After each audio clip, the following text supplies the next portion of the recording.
Intense is brought to you by Vita Coco.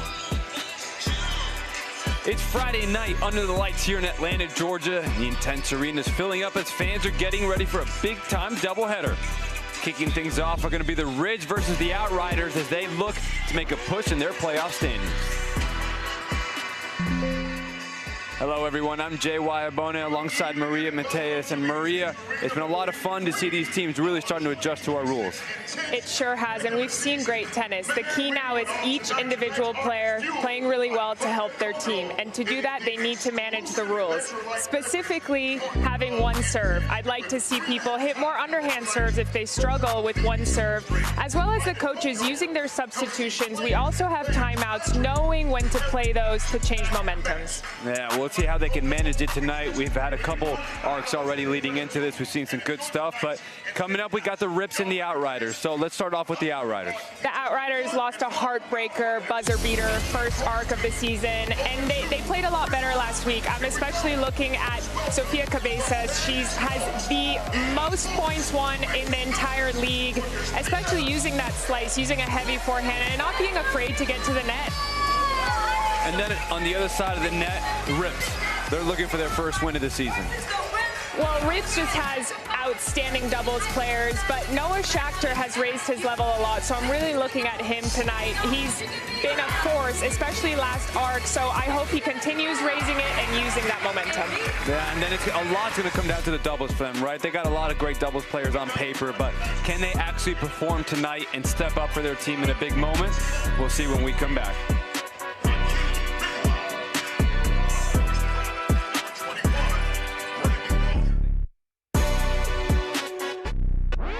Welcome to Intense Arena at the beautiful Assembly Studios. It's time for you to experience the greatness that is Intense. But first things first. Forget everything you know about regular tennis. Because Intense is built different. Faster pace, bigger energy, with teams battling it out from start to finish. You want to know the rules? Well, we got your rules right here. So let's break it down for you. To start, every team has 8 pros. 4 men, 4 women, and a coach leading the charge. An Intense match is called an arc, and you can think of it like one giant team showdown. Every arc is made up of 10-minute periods called bolts. And there are 7 bolts in every arc. Each arc has bolts of men's singles, women's singles, doubles, and mixed doubles. All stacked together in one running team score. So even if one bolt ends, the pressure doesn't. Every point carries over until the final buzzer.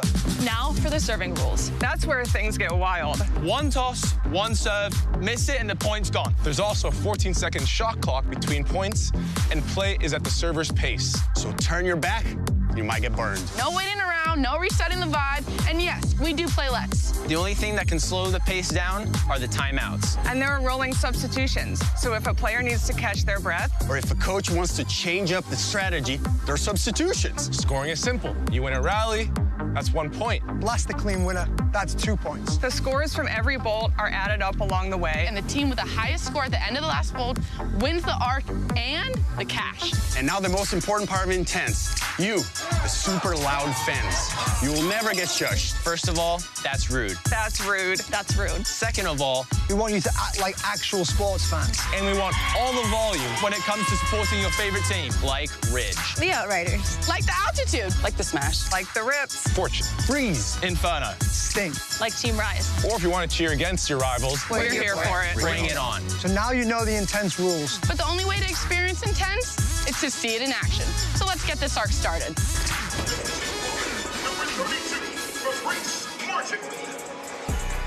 And it's almost showtime here at the Intense Arena in Atlanta, Georgia.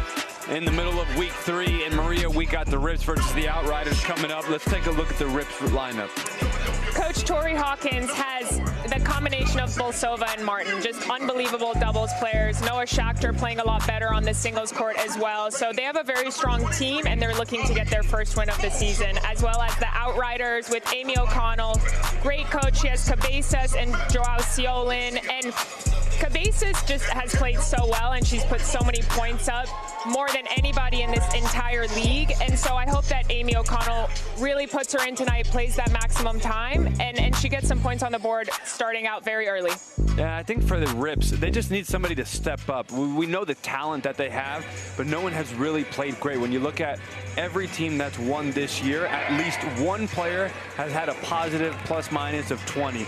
We'll see if somebody can do it for the Rips, but we'll find out in a little bit. First, let's get down to the third member of our team, Kelly Kroll, who's with the Outriders coach right now. Thanks a lot. Coach O'Connell, arc number 3 for you guys. Where do you feel like you've made the most improvement as a team since week 1?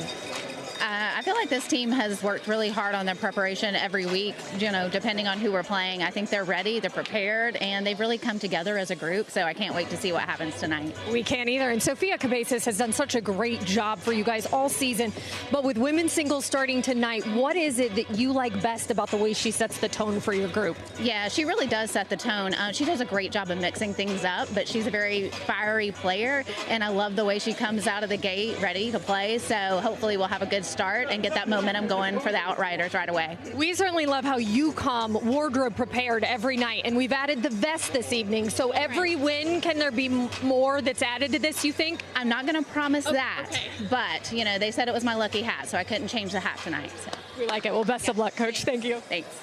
Guys. All right, thanks, Kelly. We'll also send it down now to Walker Allen, who's going to be officiating tonight's matchup with the coin toss to get things started. Players, please step forward.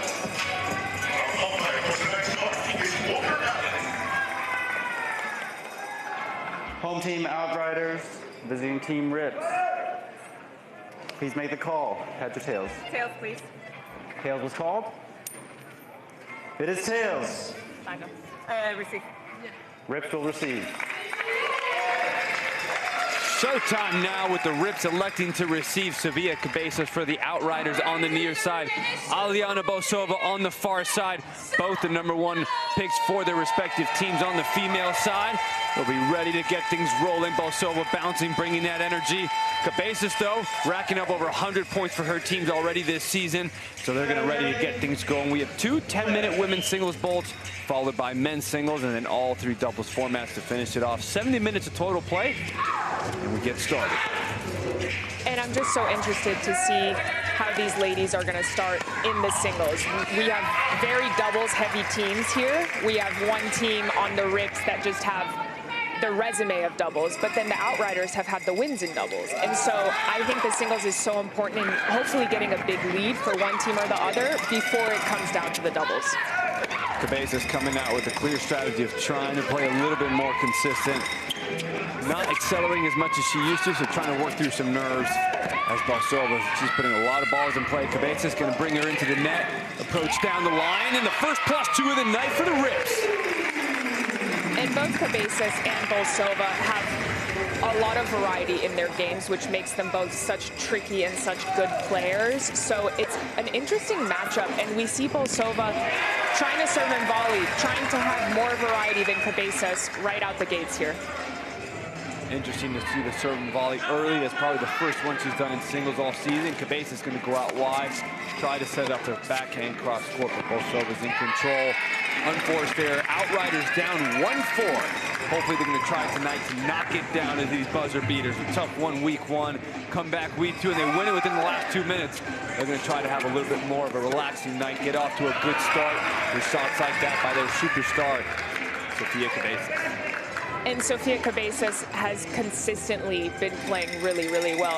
Where Aliona had an awesome arc the first night, but last week didn't really play as well as she wanted to, and we saw the disappointment in her. And so far, she's already coming out yelling, "Come on," from the very beginning, and we see how fired up she is. Good backhand, teams love it now. I think they understand that this is important for them to go down 0-3. Is going to be making it really difficult to get into the playoff standing. So very important start. Only 1 serve and 1 toss at Intense, so she hits that off the net and goes wide. Rips 5-3.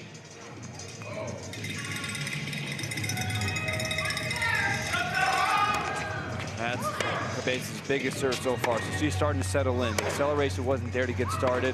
Starting to loosen up a little bit more. Bosova's still going to be the more offensive player of the two.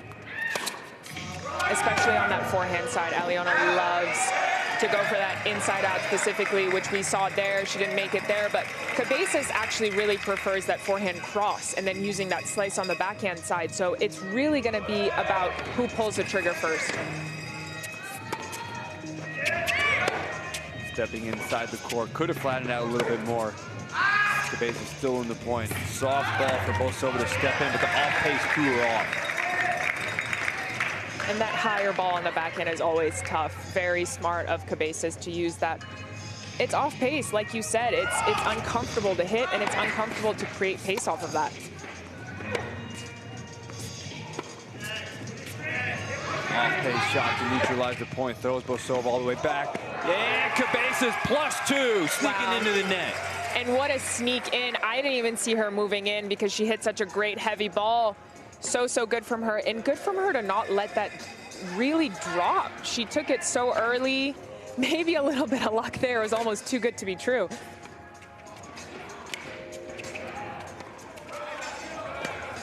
And Bosova trying to accelerate a little bit more, which is what you'd want to see against somebody like Cabezas, that is a lot more of a counter puncher. Bosova will look to take some offense, just hasn't connected. Outriders now with a 3-point lead.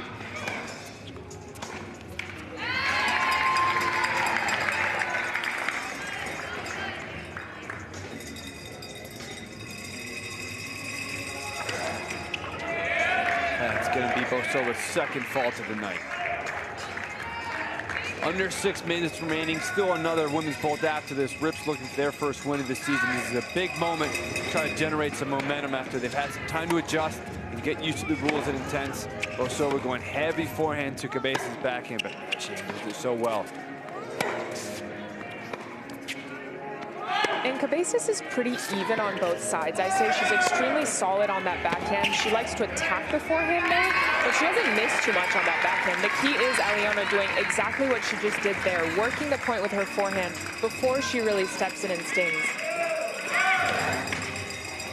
Goes over, Cabezas in, missed opportunity, point for the Rips. She's going to go quick serve before Cabezas gets ready. You do not have to wait for the return here. Cabezas goes for the winner. Now misses, and the score is tied up. We see a substitution. Interesting time for a substitution. Bosova's starting to play a little bit better, but I think this goes into coaches. They're coming out with more clear strategies on how to manage lineups within the rules. Absolutely, and that's from playing a couple arcs, but also I'm hoping that they're watching a lot and learning from other players. I think there's always opportunity to learn from wins and from losses, especially from losses, really. And I'm just noticing, even though she overhit that, I think Bosova and Mueller are coming out and actually trying to hit bigger and playing more aggressive and a little bit more free. I like to see that.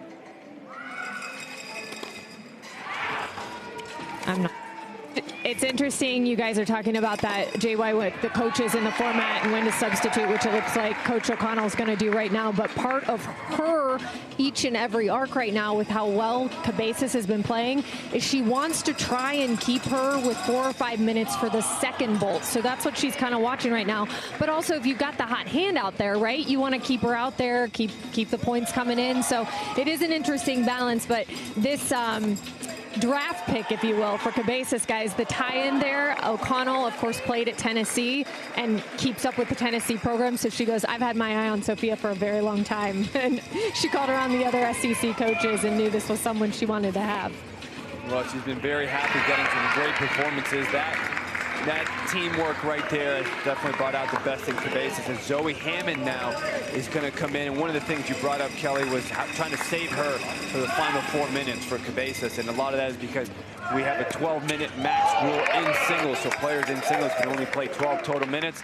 There's 20 minutes of total play there. So Coach O'Connell has to manage how these players play in that time limit. Well, and compared to traditional tennis, you don't get much break here, especially if you're playing with only 14 seconds in between points. If you're playing for 10 minutes straight, it gets exhausting. So it's also interesting to see the way that the coaches manage the fatigue of the players. 15-12 outriders. An important thing for Hammond tonight is going to be her serve. She has a 30% fault rate this season. When she puts balls in play, she's very successful for her team. But the serve has just been letting her down. We'll see if she's been able to find a good rhythm in practice as she gets into the Intense format. Trying to use that lefty-heavy forehand to Miller's backhand, but she takes it on the rise. Miller trying to find more aggressiveness, but Hammond just neutralizing extremely well. And Miller's going to take a seat. Bolsova's going to be coming back in. Looks like Bolsova probably got her breath as well. I'm interested in this matchup, too, of that heavy lefty forehand high to the Bolsova backhand. I think that's where she's going to hurt her the most. So I hope she uses that and tries to sneak in, because she does love coming to the net.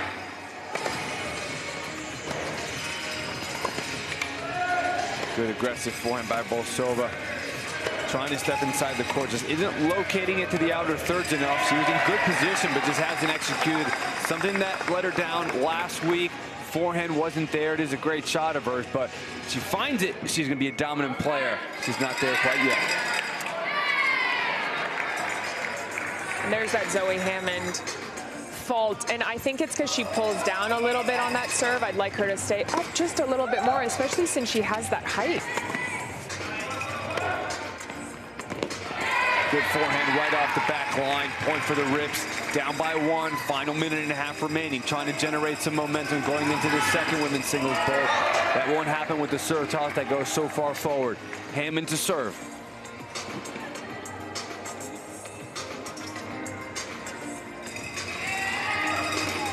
Good slice serve into the body backhand. Hammond redirects back down the line, misses wide. Bolsova asking for the ball, wants to try to get some extra points here. Much better serve this time.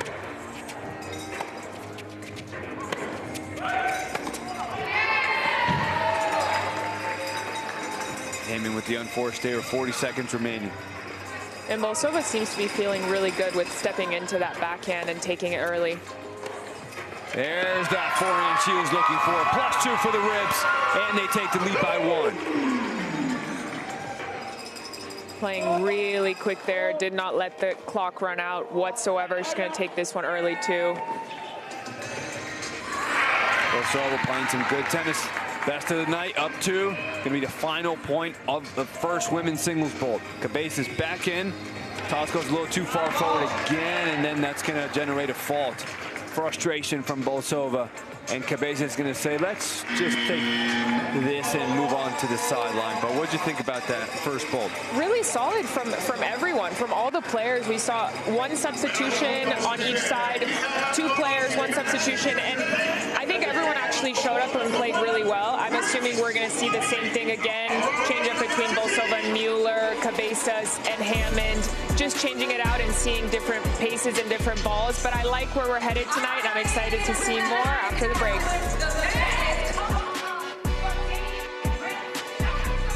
Not the drawing. Oh, Jesus. My kids draw better than me. It's not my forte. I'm a bad artist. Oh, man. Wait, who is Sting? Guitar player, right? I could draw guitar. You want me to draw biceps too? Got a stinger on his head. I'm already messing up here. I didn't know what rise meant. Ta-da! A snowflake. It's gonna take like an hour. That's a bad tennis ball. Gotta be mountains. Mountain with a racket on it. There we go. It's supposed to be a mountain. Can you get that vibe, or? Are you erasing that already? Yeah. I hope some of my teammates did a better job, so I can buy something with their logo on it.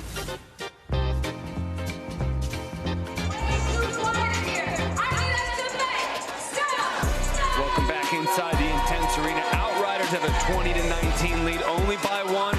Been a lot of back and forth, but Bolsova's been the one that's been picking it up. 17 points for her team tonight. Played 7 of her 12 minutes. And started playing much better towards that end of that first bolt. Second women's singles bolt coming back up. She won't be able to play the entire 10 minutes here as she'll hit that 12-minute max. We'll see how Coach Hawkins is going to manage the rest of the lineup to get through that and help them have a lead as they try to find their first win of the season. And something that I admire so much about Aliona Bolsova is that she is never necessarily pleased. She wants to play better and better, and we even see it on her face there. She's not messing around whatsoever, and I'm all about smiling, but it's cool to see that she's just so determined and really talking to Coach Tori and just ready to just play even better and better. That's so awesome to see. Stop! Samantha Alicea is going to start off the second vault. Cabezas with the drop shot, going to bring her in. Alicea is going to get there. Volley back. Oh, bummer, missed that opportunity, but a good first point to get her started at least. We see great reach, had the opening, just slightly jammed her. Things are moving fast. Cabezas will give her the point back.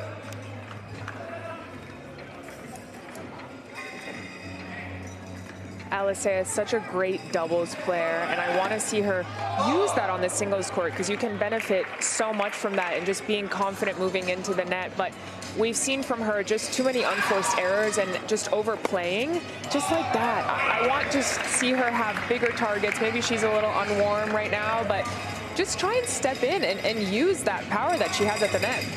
With aggressive players, sometimes when they just try to put balls in play, they decelerate on their shots. She has so much offense. That's good acceleration by Cabezas. Comes into the net, forehand volley back behind her, +2. And playing behind a girl that is definitely taller is so beneficial. I myself am tall, and I struggled a lot when people hit behind me because I wasn't able to change direction quite as fast. We have another substitution here.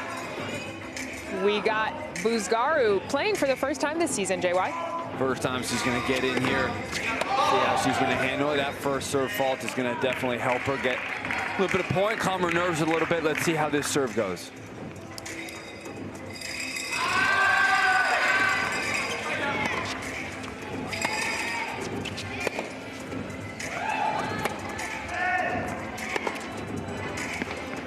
Are going to defend. It's going to go just wide, and that's where Alicea is going to be her best. You know, the more nervous you are, it's trying to accelerate more, hit it. It's trying to be too smooth. A lot of times I watch her play, and I think you're only hitting at 60, 50%. There's so much more in you. Stop playing so careful. Trust yourself. I think she has beautiful technique. It just needs to let it out and trust herself. And just play bigger targets, and it's okay to sometimes even play down the middle. Serve body, return down the middle, rip down the middle, because she has that potential.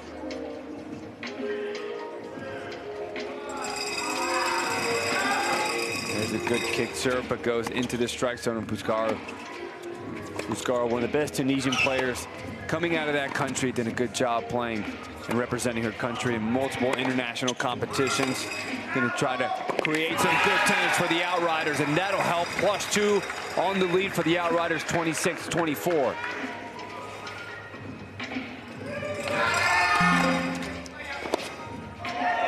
Those are ones. Just, it looks like a clean swing, but doesn't accelerate fast enough to get that ball to drop. And I think it's leg use too. It's almost like she stands up too quickly and then pulls off of it, and she just doesn't get that power, but also the control. Smooth shot, opportunity to swing volley coming forward. +1. That's exactly what she's looking for. That is by the book for her. I need to see more and more of that from her.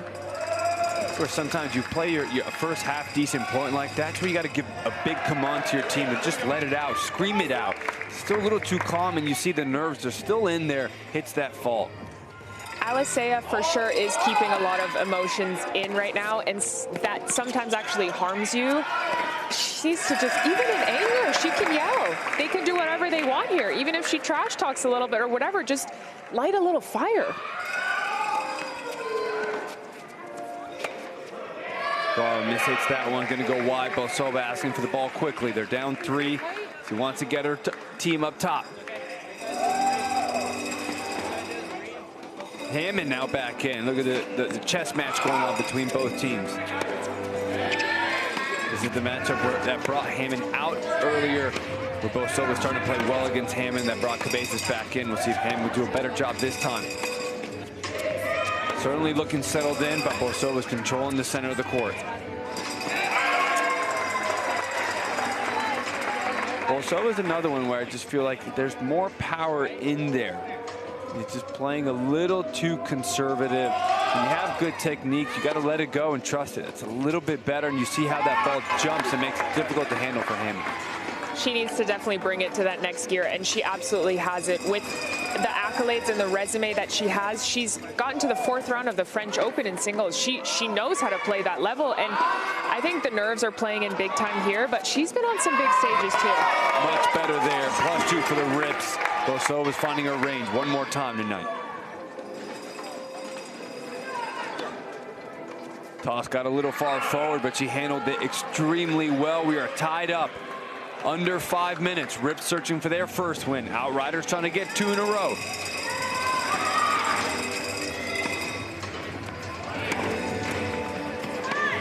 Heavy topspin forehand. Difficult to handle, but Bosova handles it well.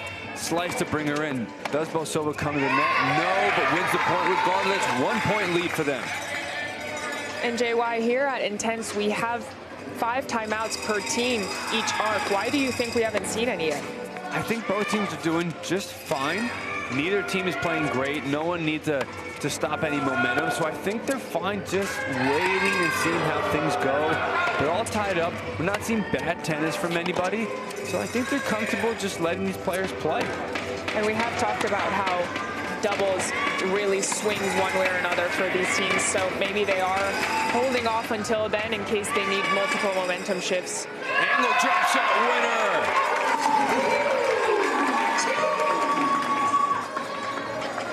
Rips up by 3. Good kick serve. Sofia Cabezas back in, using that schedule that she mentioned to Kelly, trying to get her within 4 minutes. But still, it's going to be a tough one with Bosova's confidence definitely at its high of the night.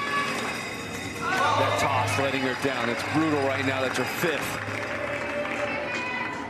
And she knows it too. She's kind of shadowing that toss, and maybe she's been struggling with it a little bit, and that always carries into matches, especially if there's something you're used to doing. Even if you don't want to do it, it's just muscle memory.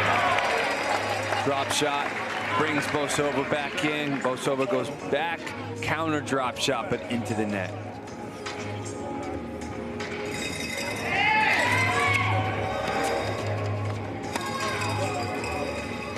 Cabezas tries to neutralize. Bosova steps in. Slice, uncomfortable, trying to go down low. Great neutral tennis from Cabezas to keep Bosova from playing offense. I just love the variety Cabezas has. And in women's tennis, a lot you just see either a grinder or either someone who rips, and it's so good to see that she just is able to change it up, and that is super confusing, and it's hard to problem solve if you're the opponent. Cabezas back down the line. Gonna drop shot, bring Bosova in wide. The difficult shot to hit from outside of the alley. Wasn't in an offensive position, took the risk, did not pay off.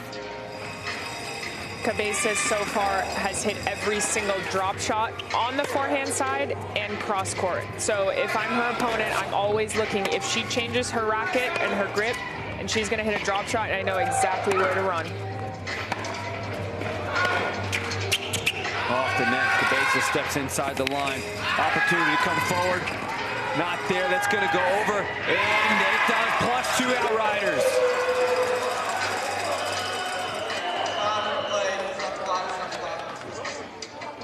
They're gonna argue that she reached over the net here. I think the follow through went over the net. I don't know if the contact point was over the net. You were What is the rule for that here at Intense? You're allowed to follow through.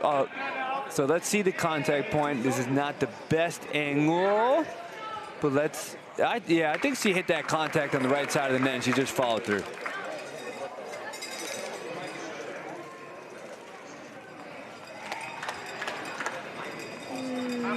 Yeah, I'm with you, JY.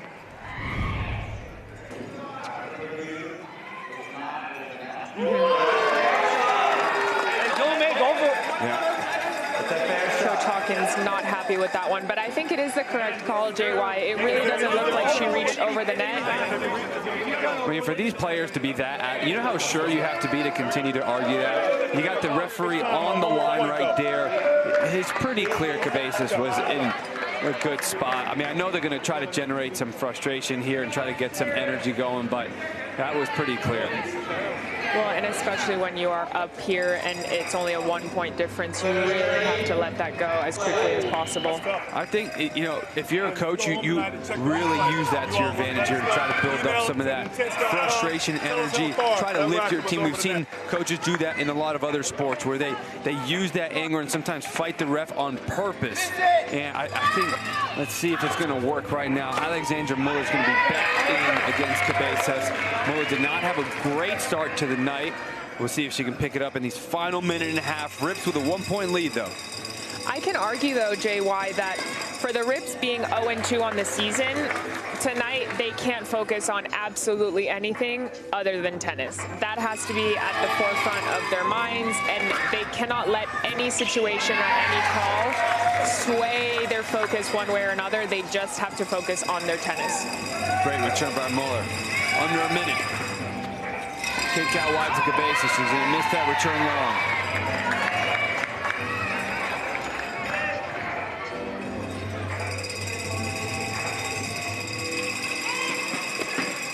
Great kick serve again. Muller, probably the most offensive we've seen her play in singles this season so far.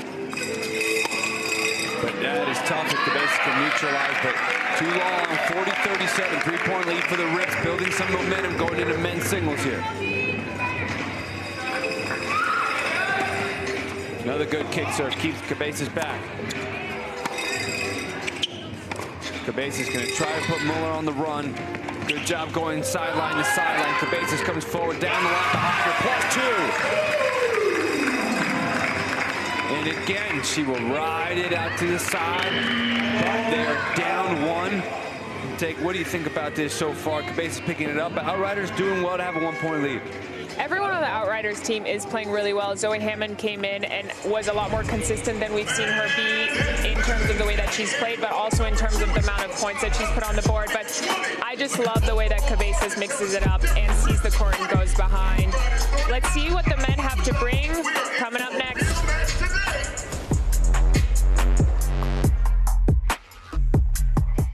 We are headed to the first practice, well, the first practice that I've ever seen of the Outriders, which is very excited. I get to meet the players. I've met a few of them at the draft, but here we go, meet the team. Is it weird that I'm kind of nervous? Outriders unite. All right. Hey, good to see you. Good to see you. What's up, guys? Good to see you, yeah. Good to see you, yeah. It's the effort that counts.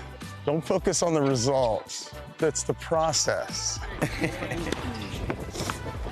Great coaching, huh? Yeah, right. The important thing is everyone's friends afterwards. I am very impressed with our team. I really like everybody. I see some very winning personalities. Hey, there she is. Here you go. I'm in the way, clearly, so let's get out of here. That was cool. I think I'm gelling with the team.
Talk is fueled by Vita Coco, the exclusive electrolyte beverage partner of Intense.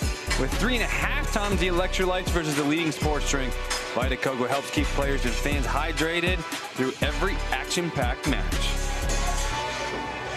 Welcome back, everybody, inside the Intense Arena. It's week 3, and we have the Outriders versus the Rips. The Rips are trying to get their first win of the season. But on the other side of the net, we got a center-line athletic mic'd up moment where Joaquin Benoit is trying to help his team out. This music is just so chill. We need something more exciting for the music. Ah, she couldn't handle it. She couldn't handle it. Ah, hey! Ah, ay, ay, ay! La pelota atrás, la pelota! Ay, ya! Chao, chao, chao! Ah! Oh, yeah! I mean, I do it so many times that at some point it works, you know.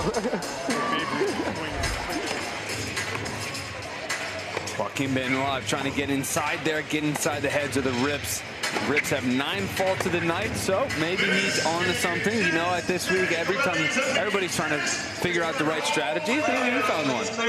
And we're seeing more and more chirping from one team to another, which makes it so much more entertaining. And I think it actually engages all the players a lot more, too, and it makes them play a lot better. Yeah, and the one who's also playing much better is Eliana Bosoa. She's +9 on the night, doing a really good job for her team. Didn't generate the big lead that they would have liked, but at least she's kept them with a 1-point lead going in. Noah Schachter, like you mentioned earlier in the night, doing a much better job in week 2, coming from -25 to a plus category. He's going to be going up Zhao Xiaolin, who was the hero for the Outriders last week.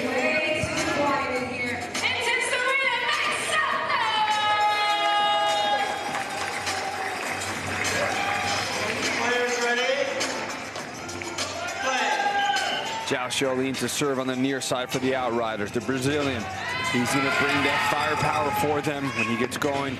He's got a very loose arm that can do everything from anywhere. Noah Schachter is going to be a lot more solid, calm, collected. He's going to work points, but if he can get it going, he can definitely work his way to a great lead. And Noah Schachter just plays so far behind the baseline, and it helps him hit out more, but he needs to be careful about how quickly he moves into the court as well so he can look for those 2-pointers. Schachter from Texas A&M, gonna throw his toss out front. Yeah, Xiaolin doing a good job getting from defense to offense. His legs are really moving the way he's loading and exploding. Good heavy topspin. Schachter defending well.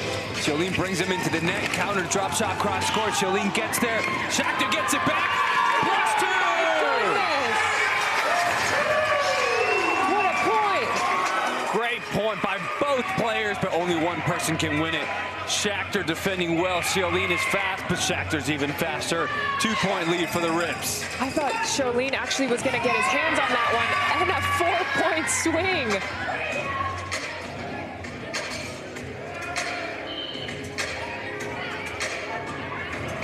Take a quick look. The Rips are going to try to say that it was a +2. To me, it looked like an ace. Couldn't tell. I lost it.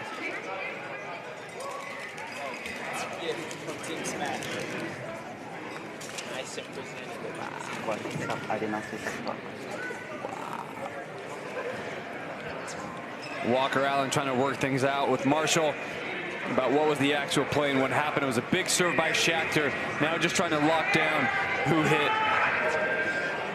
If it was a +2 or if it was a +1.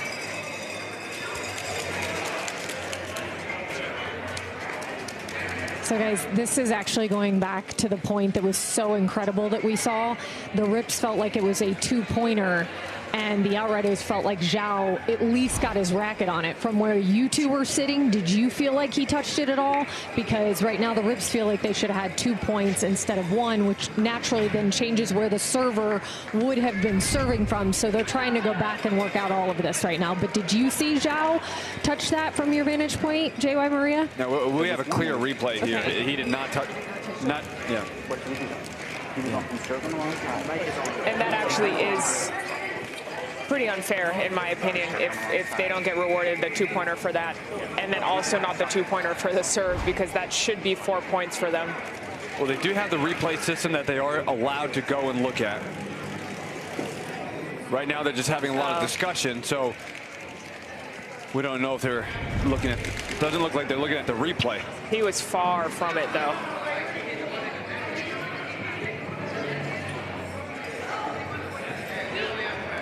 Looks like Marshall gave the sign for 2. Walker giving the sign for 4 in a row.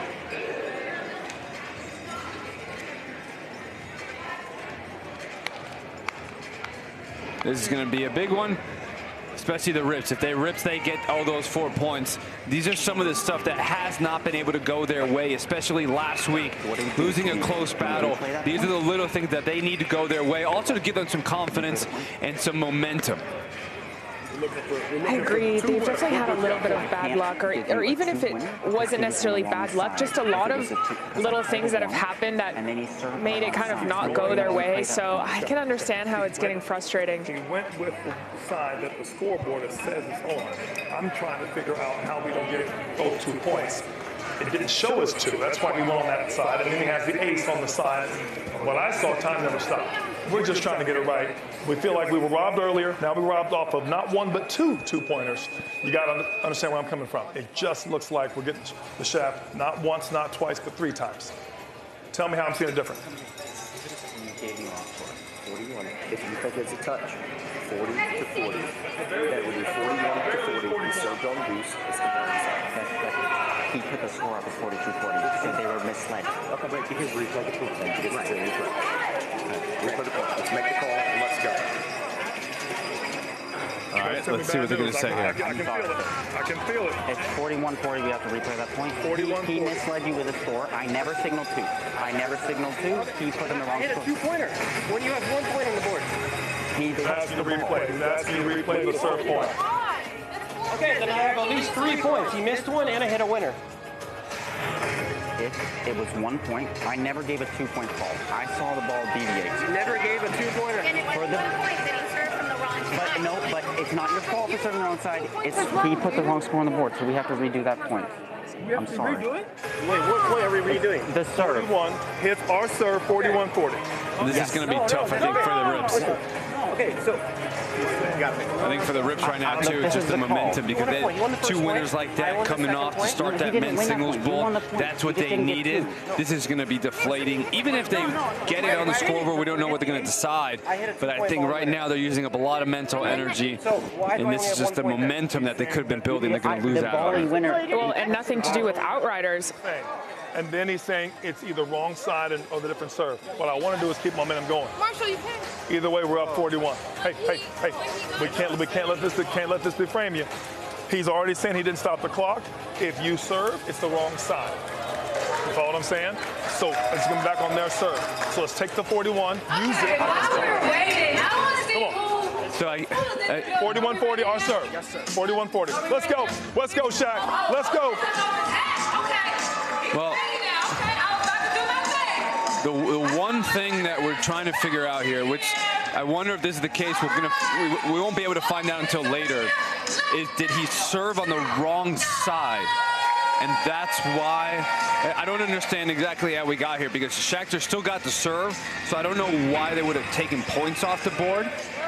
I mean, Kelly, did you find out a little bit more there?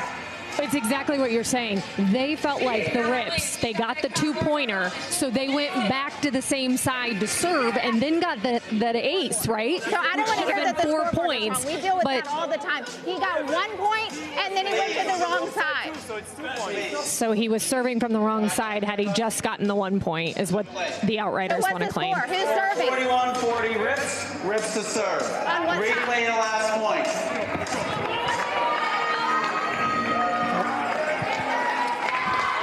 Players ready? So I can't remember what side he had to play on, but I mean, I think it starts on, I think the rips were actually right. They're going to start to play here again. Shakhtar for the rips on the far side with Zhao Sholin on the near side.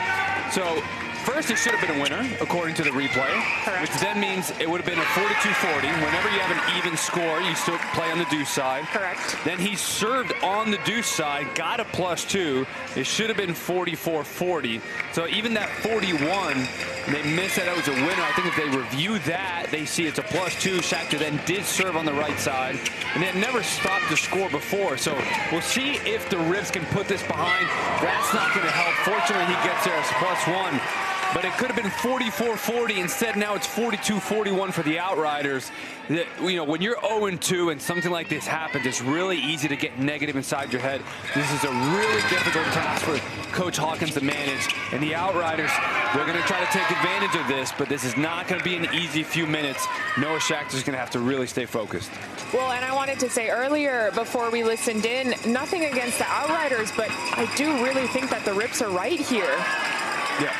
They rightfully deserve to get 4 points there, because there was a clear difference in between his racket and the ball to get 2 points, and then he would have served on the correct side, and he did serve on the correct side, but they just didn't determine if it was a winner or not. So I hope for their sake they can bounce back here, but it's got to be tough to be Noah Shakhtar right now. Yeah, Outriders on the near side, 44-42. Zhao Xiaolin starting to pick up his game. Serve and volley, goes volley back the other way. Beautiful +2. And I think the important thing to note is, like, look, nothing is ever perfect in sports. So things like this happen, and you just have to deal with it. And we'll see as the Rips call a timeout, and we have to listen into how they handle this. Count of the ref, we got to find a way to move it around. We had good energy going into that. What we're not going to do is let that turnaround hurt our energy and hurt our commitment to what we came here to do. All right? We cannot let it. We got to move on. All right? Keep it moving, period. I want to let you stand there and let you work some of this out, but I need you to understand we are already 2 minutes later. You know what I'm saying? Yeah. You got this, and you're playing good. Let's not let them beat us now. Now they've already hooked us.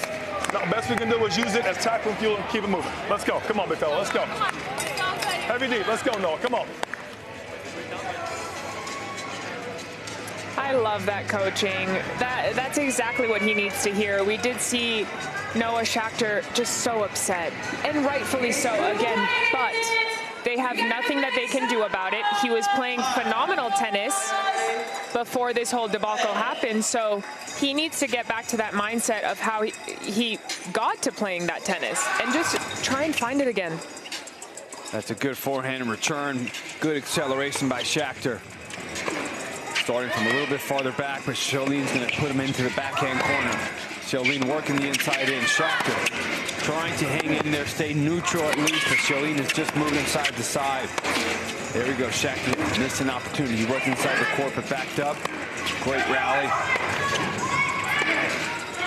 Xiaolin drop shot into the net. Point Rips. And that's where I want to see Noah Shakhtar really fire it up and just regain that energy. But you know what? If you're the Outriders, you have to fight for that at the end of the day. So you don't want to give anything up easily. And if it's not crystal clear, I would have fought for it too. So they really did nothing wrong either. 46-44. 6 minutes remaining in this first of 2 10-minute men's singles bolts. All 3 doubles formats coming up after women's singles started the night, and it was a close one. After those 2, it was only a 1-point lead for the Rips. Xiaolin stretches Shakhtar out wide. This is a big night for the Rips. Outriders as well, but it's going to be tough to come back from an 0-3 start to the season. Outriders trying to go to 2-1.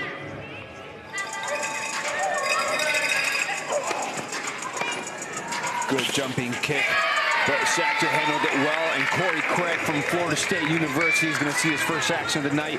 Xiaolin's going to take a seat. Unlimited substitutions at Intense, so coaches are having to learn how to manage all these players and when to come in. Good serve out wide, volley winner.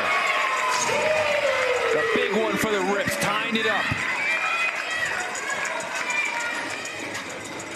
Look at the way he closes, really fast, good recognition, and the soft touch. He really moves in very quickly, so I want to see him using that more and more and more. I like that forehand where he's trying to get that angle and open up the court for himself. Just bring it in just a little bit. Corey Craig's going to use his lefty serve, try and get him off the court, make him uncomfortable. Shakhtar playing with different spins now. Well, Corey just presents a completely different matchup. He takes his time working points, uses heavy topspin. He wears you down over time, and then he makes you lose your patience.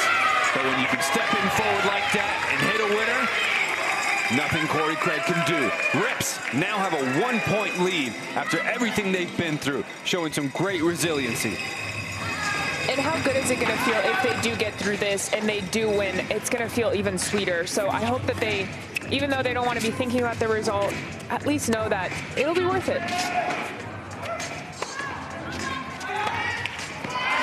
Jacked just off the front foot, couldn't find his balance into the net.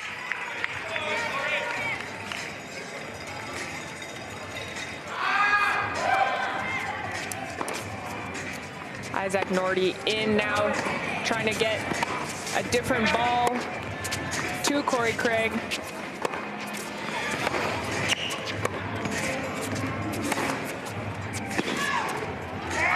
Great point though by Craig, just really working it, using his lefty forehand, that angle, and then opening it up.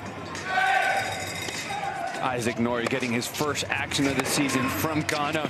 He's going to be one of the more flashier, dynamic, explosive players. He's got a one-handed backhand. If somebody can spark a team, it's definitely him. He plays with a lot of energy and very loose, hitting forehands like that. If he can connect, he's going to be the spark moving forward. Generated a good opportunity, smiling as he knows what he missed. 52-49 Outriders. And just the energy that he brings to, and we see that smile, and that's from having played Davis Cup and experiencing the team atmosphere, and I'm sure that he really loves it. Craig, this is what's difficult when you have somebody that relies so much on their offense and explosiveness, and the ball keeps coming back and back and back. It's tough because you're redlining it all the way through, but you can only maintain it there for so long. And you see Nordy there, quick unforced error, and steady Eddie Craig there, 54-49.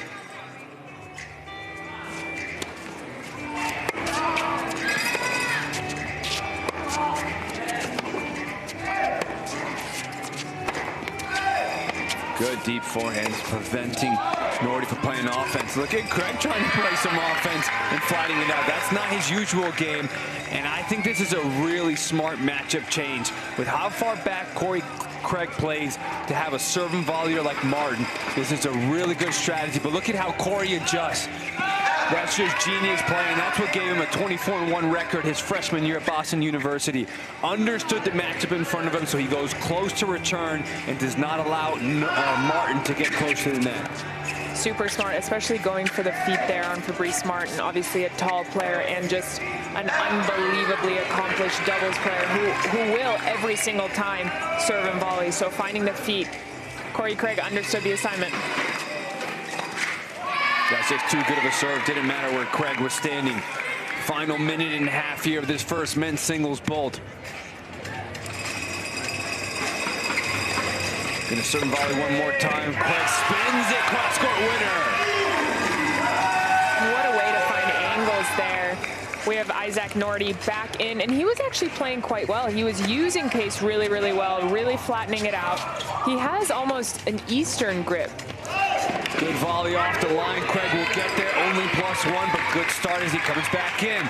Josh Jolene's going to take the space of Corey Craig. Final minute, going to be very important as they go into the break here.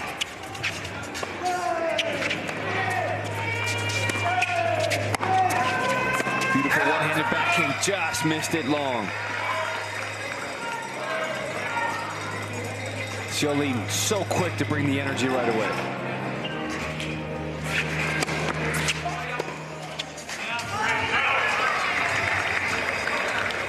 (59-53).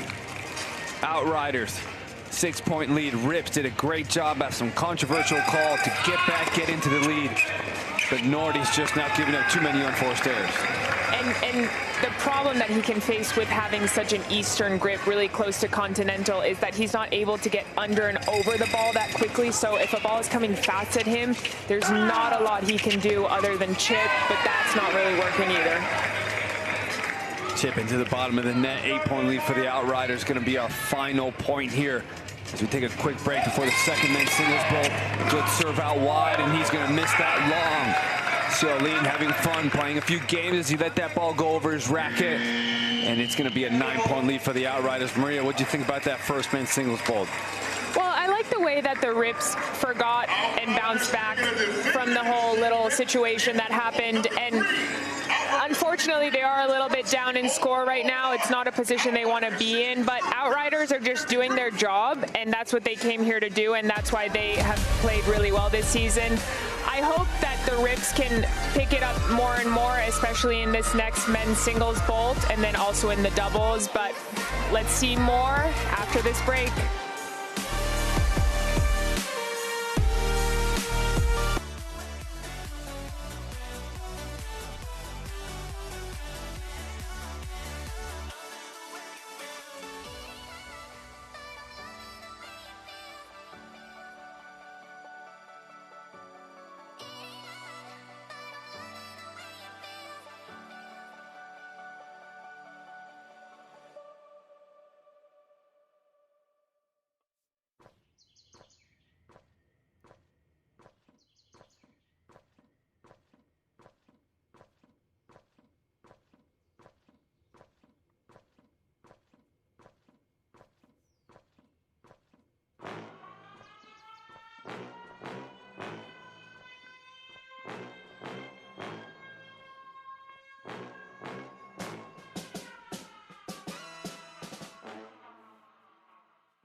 Welcome back as we're getting ready for our fourth vault of the night. But as these men are getting ready to take the court again, make sure you scan that QR code. This is a great time to get your 2026 merch. You can also go to www.intense.com. 10 new teams this year, which means a lot of new gear for you guys to get. Make sure you get the one that you can support your team with. Rips are coming up right now. Outriders as well. They got that beautiful maroon. Prefer a little bit of garnet is the better color, which you got. Oh, we call that a little garnet as well. I didn't know you were a Florida State Seminole. Well, apparently I'm an Outrider too, because I'm that's right. Dressed just like them. Yeah. But no, I would like to state that I'm not a Florida State Seminole. I would never, JY. Zhao Xiaolin, he is from University of Texas San Antonio. Noah Schachter is an Aggie, but Schachter and his team are down 9 right now. Schachter has been playing for 5.5 minutes so far, so he can play a lot of time before he hits his 12-minute limit.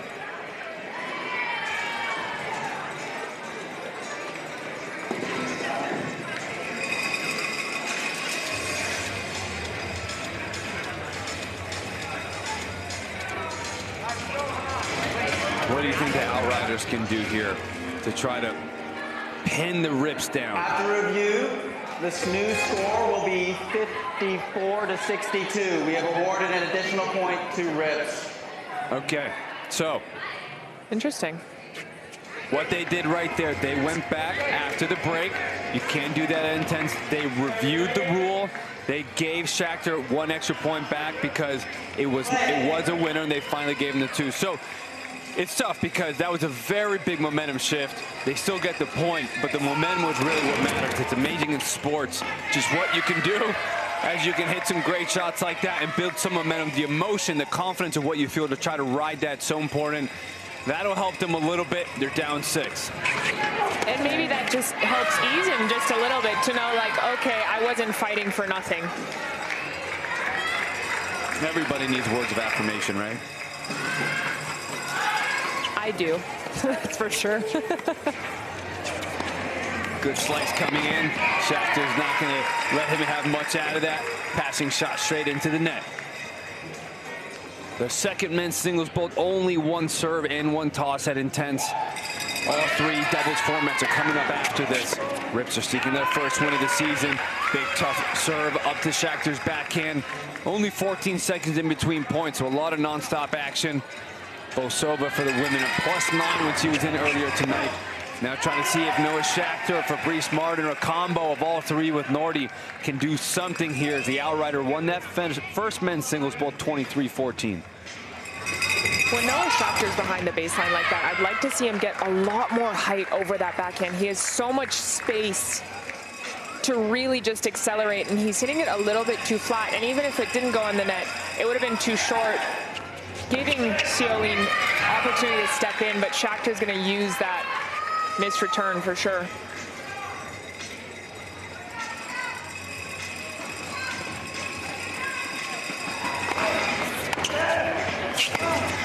Good return deep. Xiaolin with the drop shot. Shakhtar's going to get their counter drop shot back. Xiaolin gets there into the net. Point for the Rips. And just that little break, it looks like the Rips really did pick up their energy, and they seem a lot happier now again too. Obviously this little run of points has helped them too, but even Shakhtar is yelling a few more come-ons. His energy's better. Ooh. Got a little too cute trying to go behind him and going deep, pushed it long. Outrider 66-60. You could tell the Rips were looking for a winner to just explode, and just a little bit deflating it. Xiaolin +9 on the night, doing a great job for the Outriders. And that's going to help. Shakhtar getting into it, throwing some words out to the Outriders as Xiaolin takes a break. Corey Craig back in.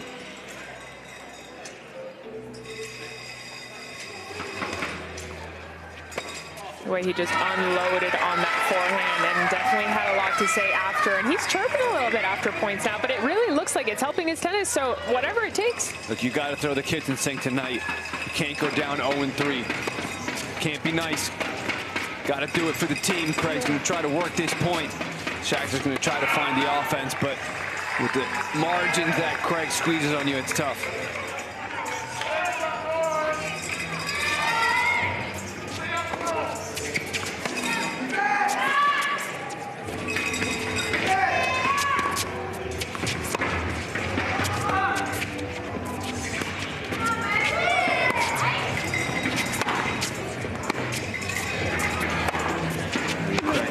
Some offense is a little bit out of the norm for him. But Shakhtar, he's playing the Corey Craig style, playing very calm, very interesting sometimes to try to go against players and use their strategy against them. Craig's going to volley across score. Shakhtar's going to get there. Goes down the line. Craig's going to touch it, but it's still +1 to the Rips. Wow. And what a point. What a way to work that point and then go from defense to offense. That was an unbelievable point by point by point from Noah Shakhtar. He played great. He definitely needs a little breather, but I wouldn't be surprised to see him come back in. Yeah, I would have loved to see Martin go back in here. Use that serve and volley matchup against Craig. Agreed. This is a tough matchup for somebody like Nordy. He's going to be so many balls coming back. He is not the most patient player. This is a really difficult matchup. He's going to have to fire really quick and early in points. And Martin can be so successful against a player like Corey Craig. I mean, that's just an unbelievable forehand down the line from Craig, and he's smiling and he's loving every second here. But if Martin can really be fast and explode out of that serve and get to that a little bit quicker, it's an amazing matchup. It's going to be on Nordy's shoulders right now. They're down 6. 5 minutes remaining before all 3 doubles formats come up. Kick out wide, opportunity to step in, goes angle. Craig's going to get there, drop it short, drop shot to Craig in. Lob and just over the top. Nordy could not get his strings on it. Just great speed there, though, from Corey Craig. Just really moving around the court with 0 effort, it seems like.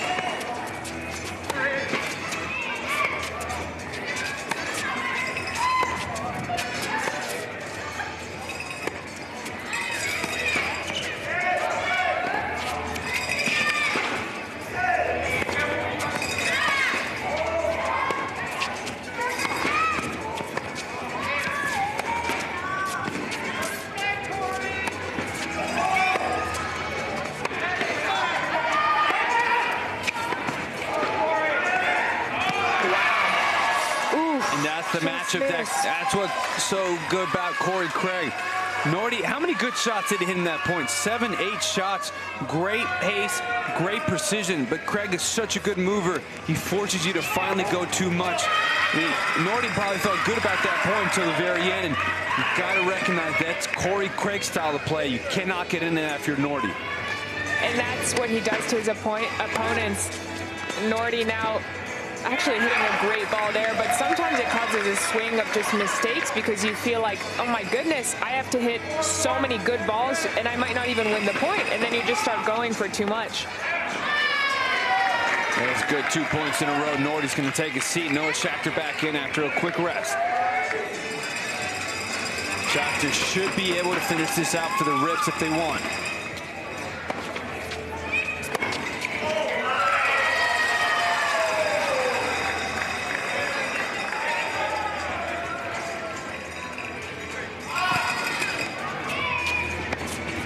Smart play by Craig, recognizing Schachter was not in offensive position. Calmly throws that serve in. Look, this is the biggest I've seen Craig play. And that's just confidence, I think, from the amount of great points that he's played back-to-back.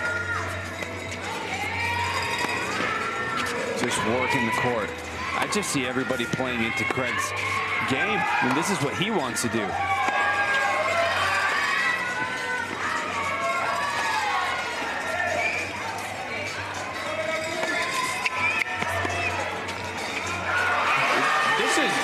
Dream. People are trying to grind with him. He's loving this right now, and also the toll it's going to take on the fitness with only 14 seconds in between points.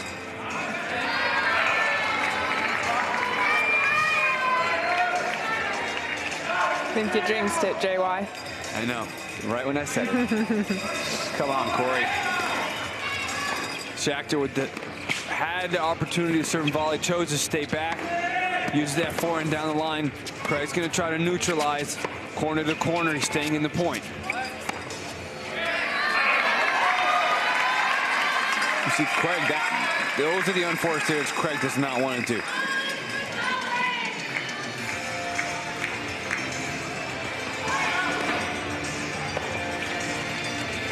Drop shot to bring Craig in. Craig gets there. Tough with that Western grip to get it up and down. And Stefan Menichella is going to get his first action of the night. Did not play in week 2, did in week 1. We'll see what he can do for his team this final minute and a half. Interesting. Do you think this is a move to get ready for doubles and be warmed up? Because I'm surprised they didn't bring Xiaolin back in. Xiaolin had time to go back in. We'll see if that's something that we can say later on. Interesting choice. Schachter goes with a big serve. Rips trying to find some momentum as we go into the doubles. See this first serve from Menichella.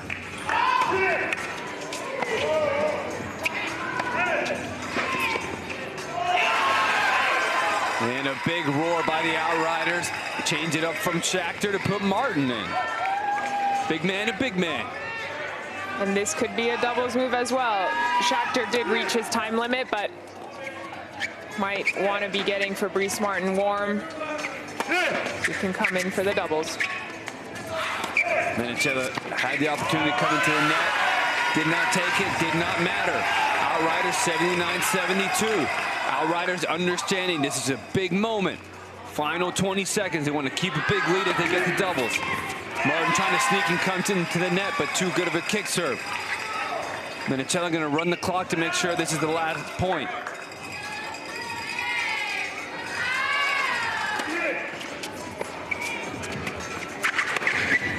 Good forehand puts Martin in the corner.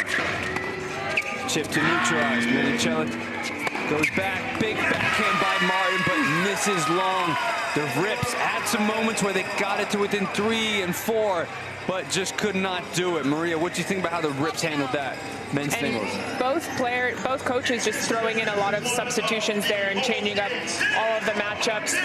The Rips, I think they want to be really warm for the doubles, so they're in an okay spot. I don't think they're down by that much going into the doubles. We'll see how that goes, though. Yeah, we'll see if the Outriders is going to be able to hold them off. They really picked up their energy, not just on the court, but on the sideline as well. So they're going to come full force as they come into women's doubles. And the concern for the Rips is if they get down a little bit too quick in women's doubles, does the belief start to go away? We'll see what they can do to kind of counteract that as they try to figure out how they can get their first win of the season. But for now, it looks like we can go down.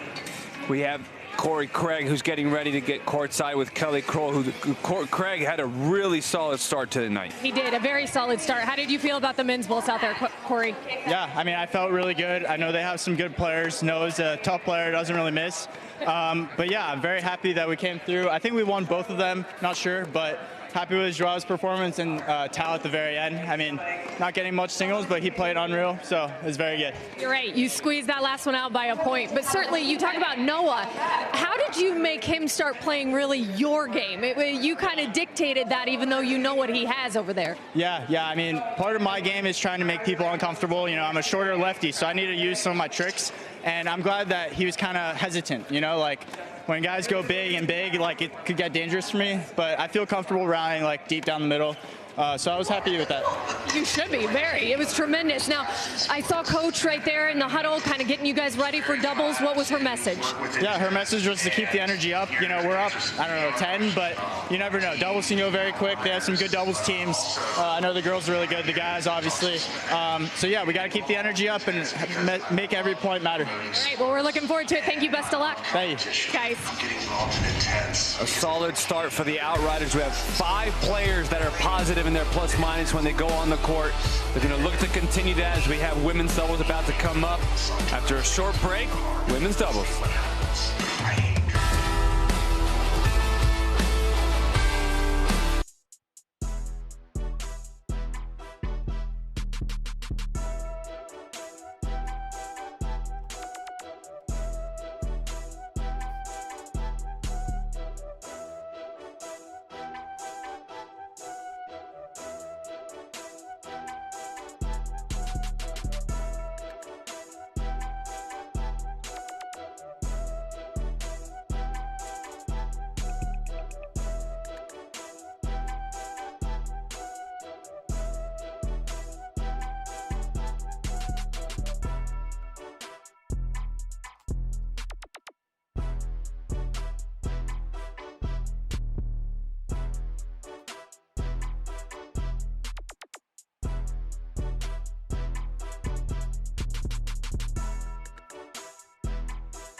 Tonight's arc is fueled by Vita Coco, the exclusive electrolyte beverage partner of Intense. With the 3.5 times the electrolyte versus the leading sports drink, Vita Coco helps keep players and fans hydrated through every action-packed match. Welcome back to a beautiful Friday night in Atlanta, Georgia.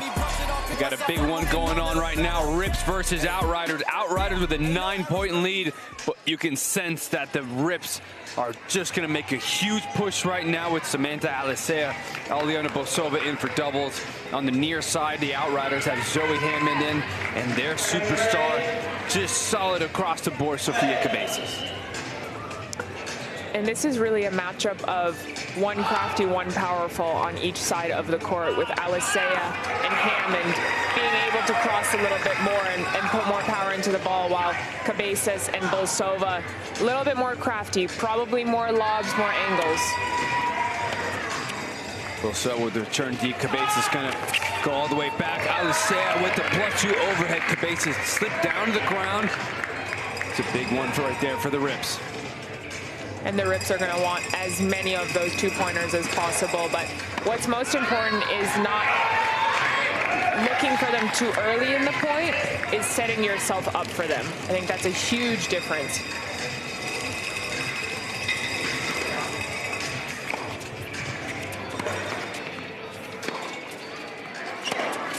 Both girls trying to find their forehand. And Alicea with the poach +2. Great movement there from Alicea, staying nice and patient, finding her opening, and really just sticking that volley. Cabezas moving backwards for that return. Inadvertent call, they're going to have to replay that point. And one of those things, if you're Alicea, you're the server's partner, you see the returner take any step back, you close the middle hard. For sure. Middle and take one step in. Every single ball that goes deep from Bosova, Alicea should take one step closer to the net.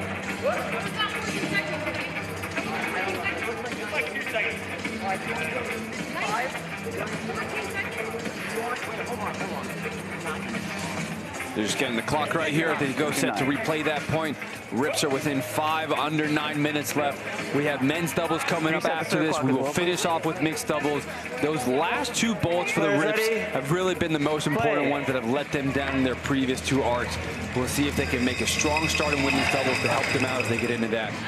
Cabezas goes back to throw a lob return. Forehand inside in winner. And way to see that. And Zoe Hammond did the right thing. She took a couple steps forward because Cabezas hit a great lob, but Bosova just perfectly timed that and saw Zoe just move a little early. And Hammond bounces right back. Great response. +2 the other way for the Outriders. 84-79. Going to serve to the ad side. I formation. Cabezas serves to Hammond.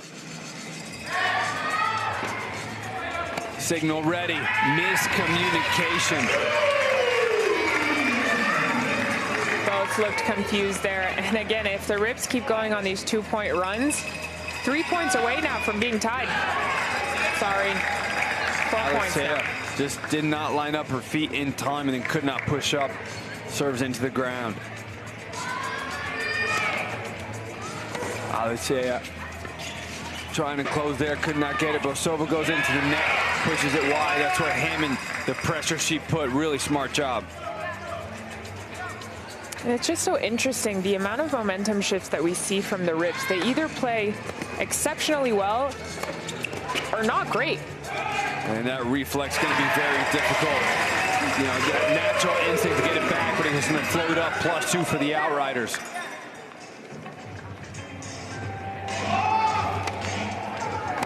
Good return right at Hammond. It's really good from Alicea, especially with the amount of power that she can produce. It's great sometimes to just go straight at your opponent's chest.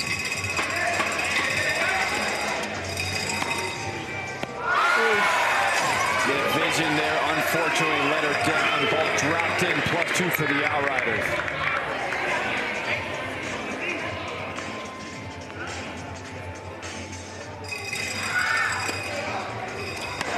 Big forehand right at the net person. One thing that's just, would love to see a little bit more sense of urgency from the Rips bench. You know, you're about to go 0-3, and they're just like, yeah, good, nice shot, nice shot. I mean, we saw what the Freeze did last night. We saw a good example of the altitude in week 1. We saw how much impact you can have from the sideline, and they just don't seem totally locked in and understanding the importance of what these final 6.5 minutes will do in women's doubles. It's interesting you say that, JY. I don't know if it's not being locked in as much as maybe being tight. One of the things that Coach Hawkins told me, because we've all discussed how they've got double specialists over here, right, with the rips. Sorry, make sure everything, let's see what's happening. Oh, they're discussing the serves. The scoreboard has Bolsova to serve, but Alessia saying it's her serve. Do you have the names backwards? I didn't touch any. I didn't touch that side. I only touched that side.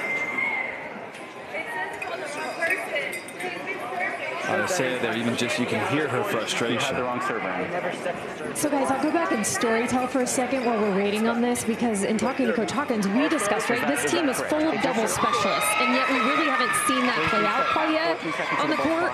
And he mentioned this week in practice, they've got to stop scoreboard watching, which this is clearly. Reset the ball clock. Reset the serve clock.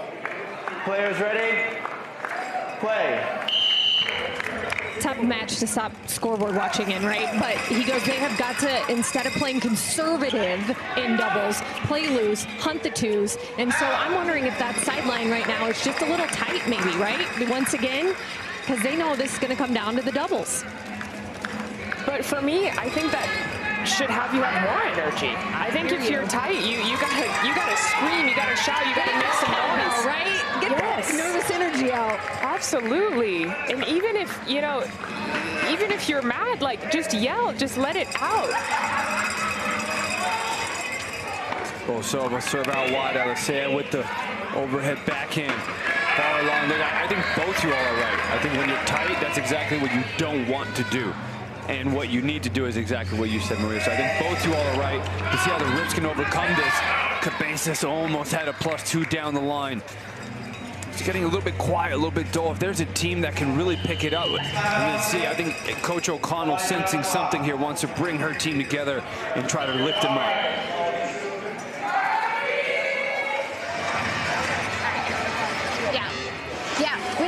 We just gotta find our groove right there and be aggressive, and don't let her. I know you see her moving, and then we're starting moving. It's okay to burn her down the line. I know you went like, you feel like that girl's creeping and creeping. 2 or 3 cross court and then go. You can rip it there. I want to see what they do. Okay, it's okay to change it up. On our returns, let's stand our ground. Good, solid return to get the point going. Whoever's at the net, be looking to move. All right, I just wanted to slow down their momentum a little bit, catch our breath, and regroup. We got 20 seconds to kind of look like we're strategizing here. All right.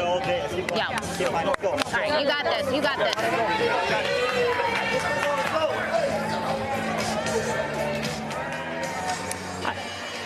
I like the combo of feeding them with information, but them also just letting them take a breather. I think she got everything she needed to say, but it was very concise. And she just let them listen. Let's just take a breath here. Let's regroup and let's get back to it. We've seen a lot of approaches from all 4 players going straight down the line, right at the net player. And they have been very successful. Even when that player gets a racket on it, they have not been able to reflex it back. Chloe Hammond here to serve from University of Kentucky. Angle backhand winner +2. Johnson jumps up there.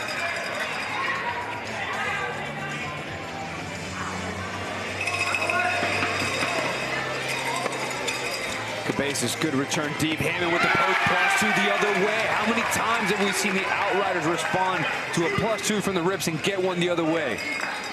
It just looks so simple.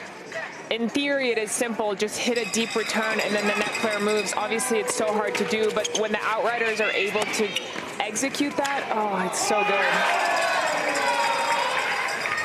Great reflex by both. Almost a huge deflating moment for the Rips, but just went wide. They breathed a big sigh of relief. Down 4. Bolsova to serve.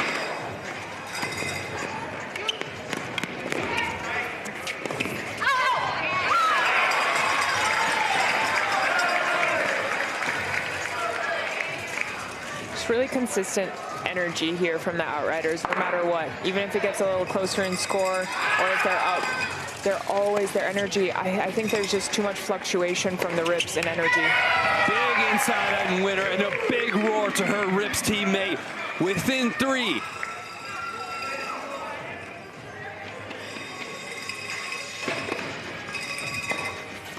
And another one. 4 points in a row within 1.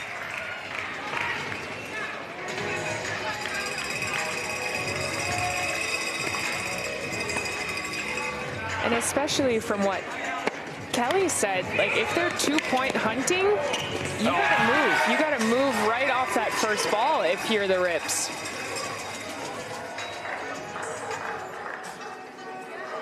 There's one of those responses. 4 in a row for the Rips. Another +2 the other way. Outriders just do not seem fazed by any run by the Rips.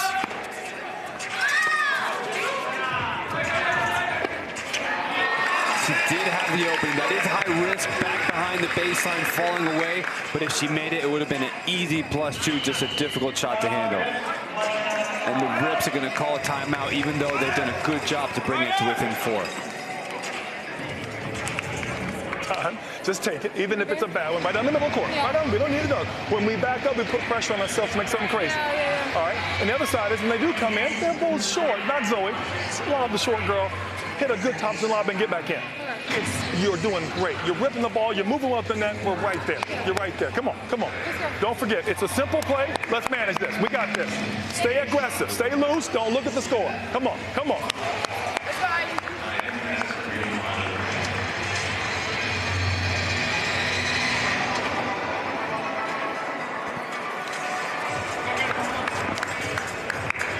Well said by Coach Torrey. Stay aggressive, stay loose. That's exactly what they have to do. And if I were Torrey, I would have also said, try and go on the first ball. Fake, make them go for that down the line. Players ready?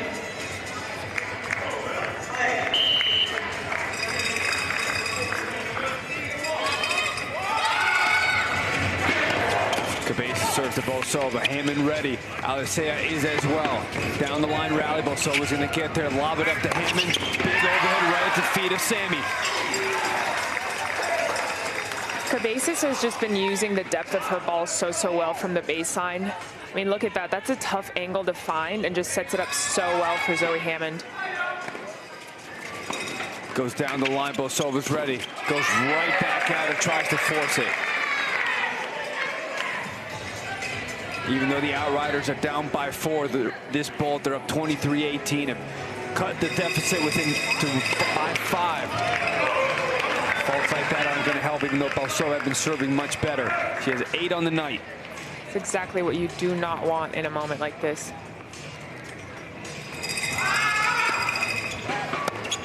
And that. Tough return in a big moment to just give it up, lose that momentum. This is the problem. They'll play some phenomenal points and then they just give away free errors. Good move back. God, she had it. Just caught it when the racket face was still opened up. Didn't bring it down in time.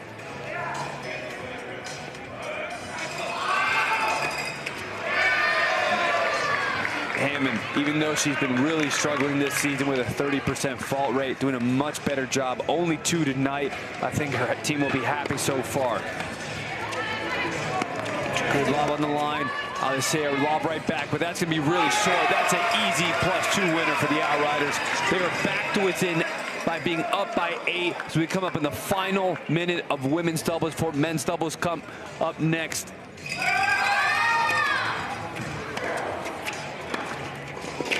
Down the line and just they have completely lost momentum. Cabeza is just such a force from the baseline, but I do think this is Zoe Hammond's best playing so far this season. Good move. Unfortunate. That's the power of Alisea. Could put a little bit more on it. You'd also think Cabeza's just throwing in a lot of soft kick serve. Move forward, take it on the rise instead of waiting for that ball. Yep.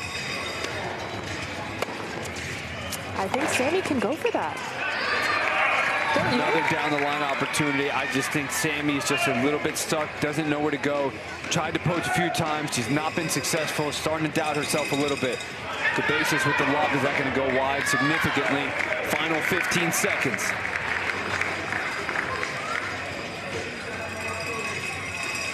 Sammy's got to go here. Just cross. Nope. I think this is where she's stuck, right? She's looking for the middle because last time she should have gotten it. Then they go down the line. Then it gives up a +2. Nothing going right for the Rips. I know they won that ball 27-26, but it doesn't feel that way. Let's see if the Rips can bounce back. They are within striking distance, but it feels like the Outriders have that emotional belief that the Rips are lacking. We'll see when we come back.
Starts right at 7.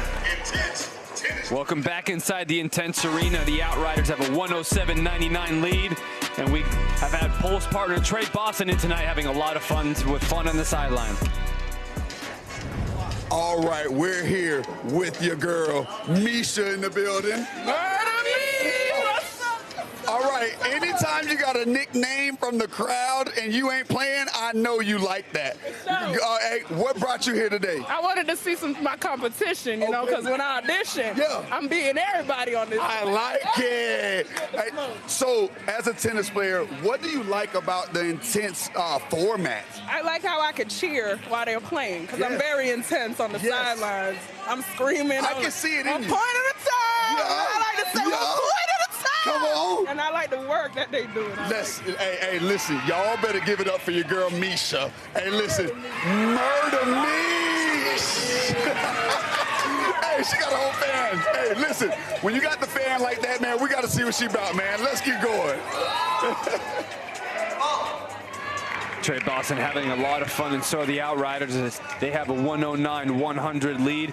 Make sure you visit intense.com so you can get your tickets to come out here either this weekend or as we come up until the end of July. A lot of fun matchups coming up. Another doubleheader tomorrow. Manicello trying to come to the net, 109-101 on the near side with Ciolin. On the far side, Noah Shachter and Fabrice Martin. It's a big moment for the Rips. Top spin lob. Martin was there, just didn't catch it in time.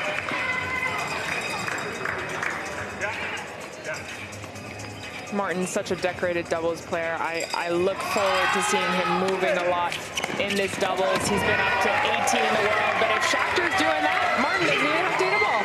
That was a huge return at a big time. Rips are trying to find their first win of the season, down 7. They've had some good moments, but not good enough to put them up in the lead. Martin's going to miss that serve. 8.5 minutes. Mixed doubles going to finish it off after.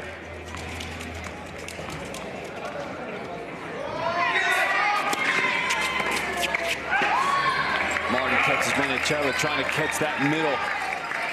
This is the volley, 111-104. Martin takes the return so early every single time and looks to return and move forward. And one thing that I have noticed is that his backhand return is better than his forehand return. He's able to have a really short backswing, take it early, and then explode in.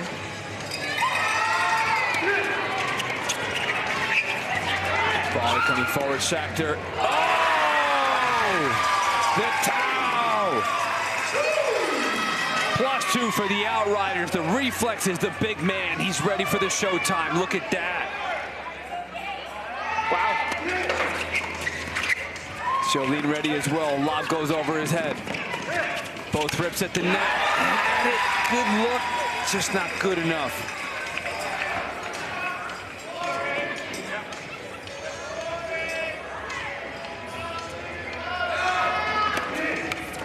Good deep kick in the corner. Shachter couldn't put it in play. And it's so hard to return that serve. Not only was it right on the line, but it also just bounces so high, especially on these gritty courts. And we have a timeout here from the Rips. This is a good timeout. good moment bringing them together. These guys are both going to make some balls. They're crafty. They're used to guys trying to out-hit them and overpower them. Let's not give them that. Get our ball past our net guy, start to close. Let's make sure that we are addressing the towel is not their strongest player. We know the other guy is. If we got to rip balls out, a reflex volley for a winner. He did, because we probably weren't looking for it to come back. I'm just wanting us to stay on him. If anybody's going to beat us, let it be Tao. All right, let's let it be Tao. We know what Zhao's going to do. All right, let's go. We got this right here. Come on, and stay aggressive.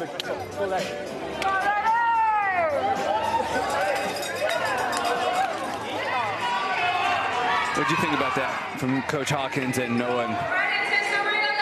Noah, it looks like he was flustered by that volley. Sometimes you don't really see the big picture just because someone hit an unbelievable shot. You feel like they're playing unbelievable in general. Coach Torrey is just saying they need to take the first move. Don't worry about the guy at the net. Timeout right back. Coach O'Connell frustrated at something.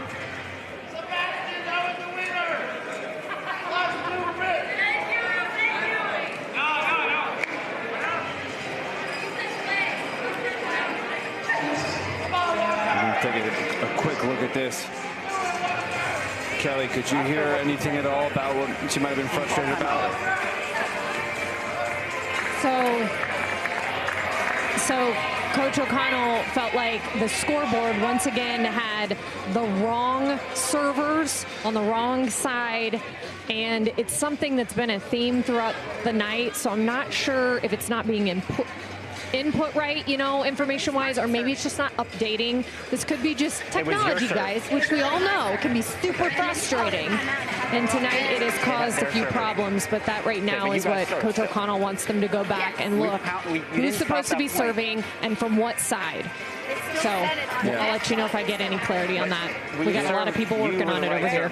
And Coach O'Connell and you, Kelly, you are right. If you look at it, the scoreboard says Manichella's supposed to serve, but yet it's the Rips that are serving. Martin should serve after they just hit a winner. They just won a point, so they need to serve. And it's very important because if they don't catch that before it goes on too long, somebody's going to get called for a fault because it's showing somebody else is going to serve. And so that's a good catch by O'Connell, who understands the Rips just hit a big +2 winner. They want to ride that wave in momentum, and they want to try to stop any of this. And so Coach O'Connell very intelligently pointed that out right away before things went any further.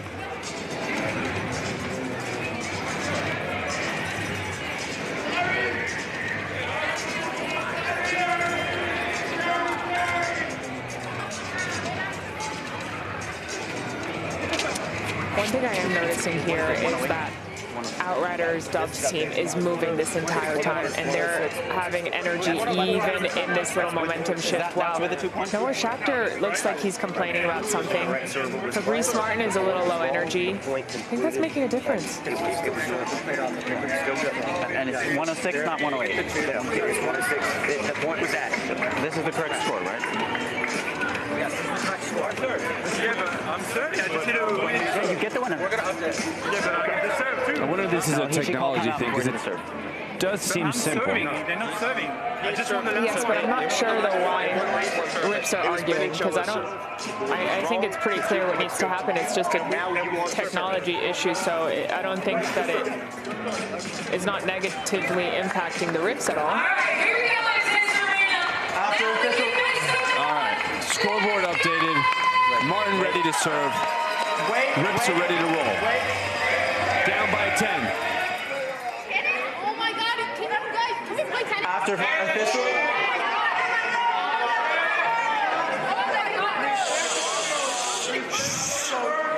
official review, the 2 points stand. The correct server served. The serve indicator was incorrect, but the points stand. Martin to serve. Players ready? Play. Fabrice Martin for the Rips to serve. Down by 10. Final 7 minutes. Big serve in the body. Cialdine ready. Good response right at the towel. Now we see the Rips bouncing. Now we see them jumping and excited. Where was this about for the last hour and a half? I don't know, but it's better late than never, that's for sure. Good serve by Martin. Sets up a comfortable post by Schachter. 2 points in a row.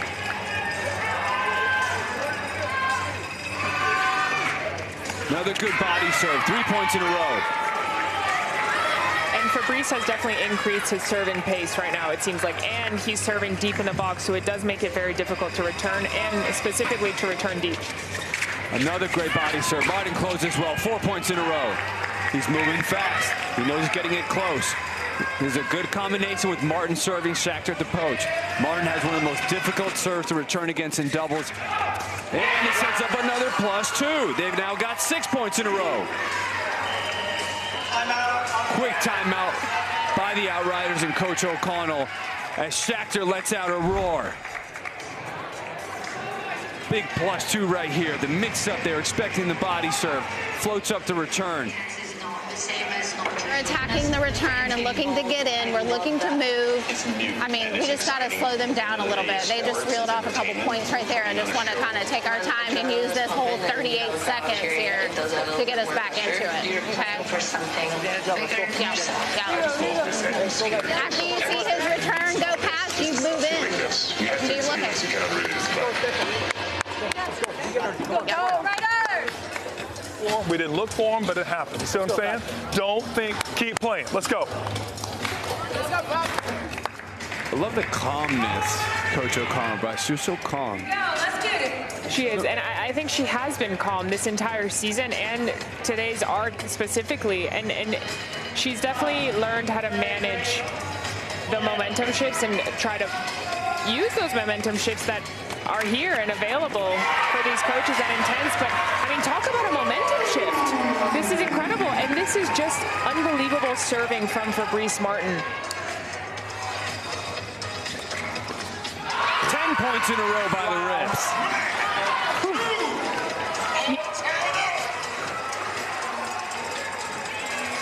We are all tied up.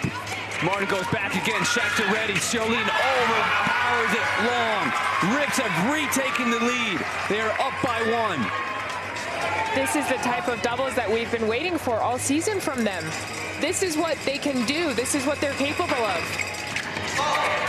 Tough. I don't know if he meant to toss it like that. Usually Martin tosses that serve a little more forward to get it go more through the court. I thought he was going off pace. It looked like he threw himself off. 117, but the energy is completely on the Rip side. Xiaolin serves to Martin. Great return. It's going to go long. They got a 1-point lead. Back on serve. Now Schachter's turn. I formation. Martin signals to Schachter. Schachter going to serve to the towel. Serve out wide. Schachter just couldn't find his footing. It looked like he got tight just right before hitting that, because he actually moved in really, really well after the serve. He was positioned well, and then I think right before he was just like, oh, shoot.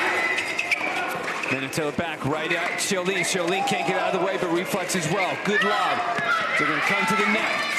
Schachter just struggling to find the volleys right now when you have to think a little bit. He's actually done better when he goes fast. Yes, and he's done really well just blocking it and just putting it into the ground or putting it at the opponent's feet. Now he's getting a little too fancy with it. Same thing there. He doesn't have to look for an angle. He can go straight through the middle.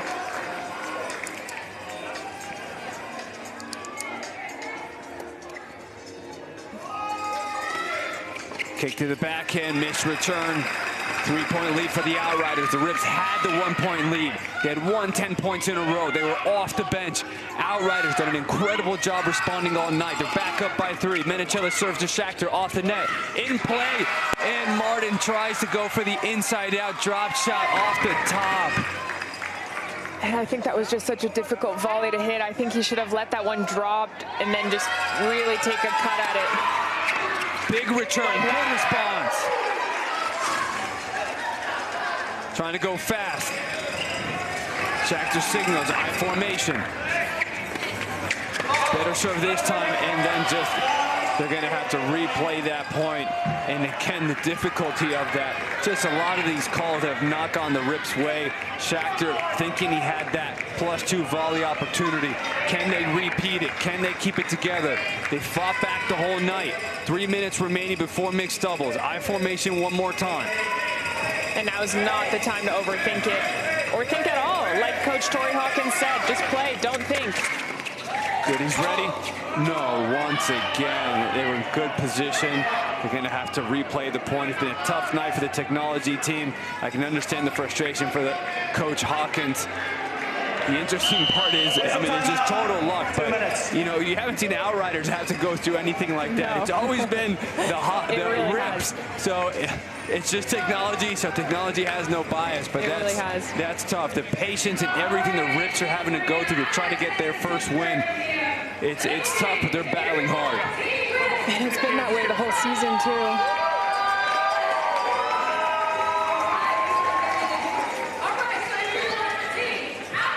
Trying to fire his team up. They get another matchup coming up tonight after this. It's been a lot of fun so far, but it won't be over when this ends. Smatic on the altitude. Tomorrow night we got a doubleheader. The Freeze. They had a great performance on Thursday night. Going to be going up against the Rise. And then the Fortune versus the Ridge. The Fortune come back for their second match of the week, and the Ridge trying to bounce back after a tough loss last week. A lot of fun as the Rips are getting ready to get at it once again.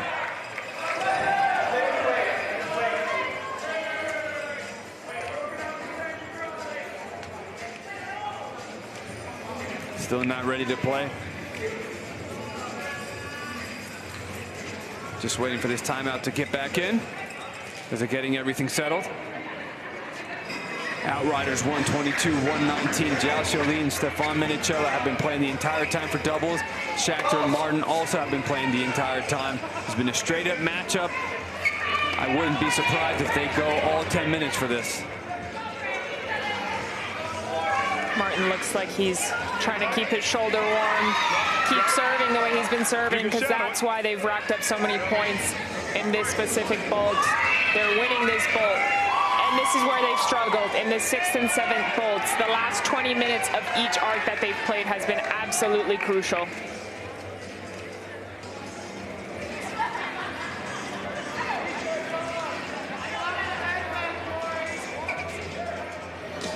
Yeah, we can on volleys. We do it with the legs. Aggressive with the legs. No one, nothing else. We volley with the legs. We serve with the legs. Everything will go. Everything legs. 100%. 100%. You got to walk past it. Fabrice Martin, the veteran French Open finalist, 19 in the world in doubles. So much experience, passing on some of that wisdom to Shachter to tell him everything with the legs.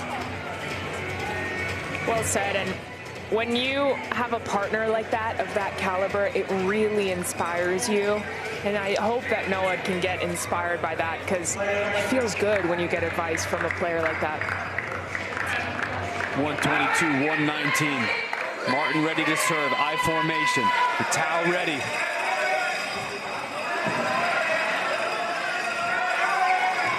Good serve to get going. Gets it down low. Martin, good half volley. Ready one more time. Using the legs well. Shachter ready. Sholin goes deep.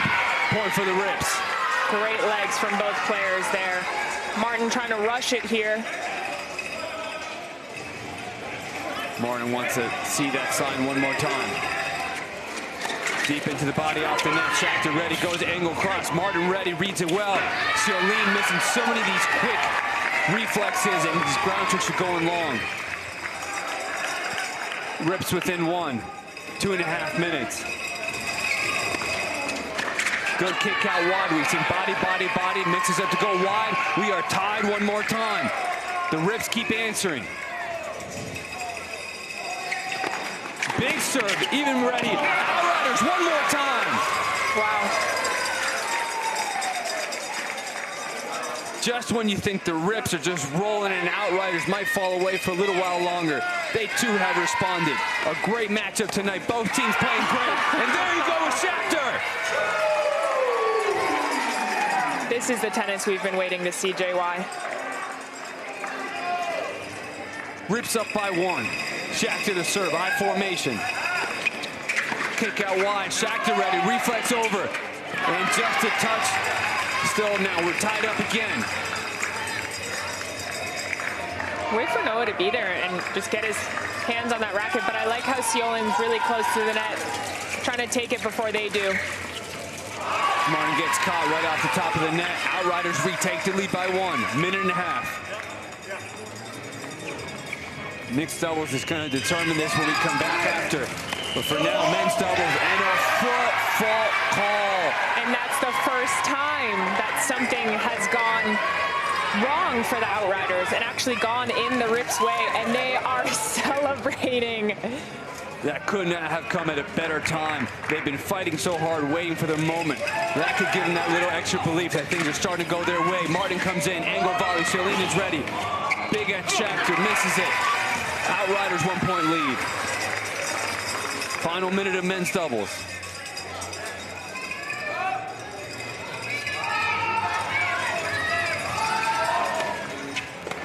Good return by Schachter. Tied up again.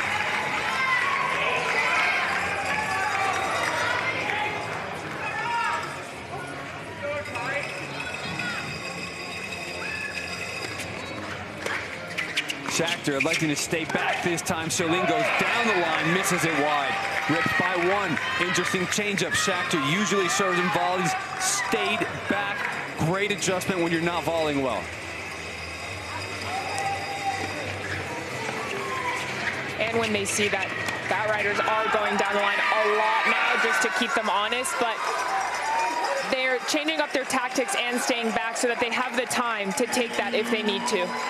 And the Rips, both teams have been answering extremely well. But how good must this feel for the Rips? Finally, after clawing and scraping everything going against them, they have found themselves up 2 as we go into the final 10 minutes. Mixed doubles coming up to determine tonight's winner.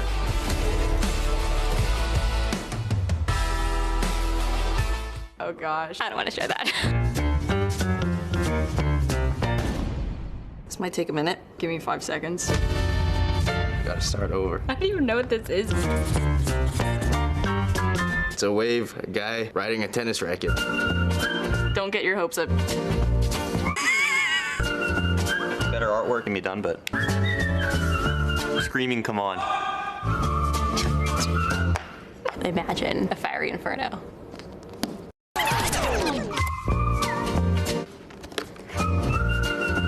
Clearly, it's a flame. Is that not obvious? This was a really rough sketch. The ball gets smashed so hard, there's like fire behind it. This is what a stain looked like. You should look something like that, right? Like a ridge. Is that pretty good?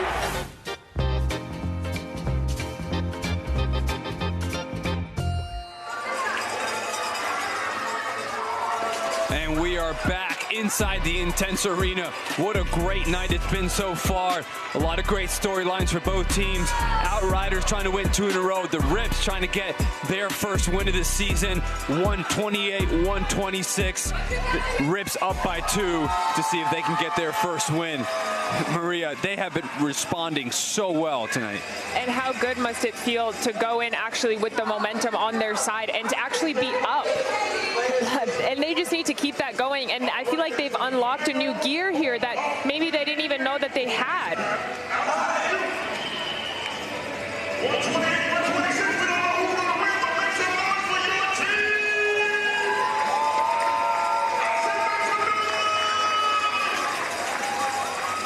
Noah Schachter going to get the start with Ali Bosova. Ali Bosova came in late last time in the mixed doubles, and they were down and couldn't get it back. This time she's going to get the start, but not in there where she's traditionally with Fabrice Martin.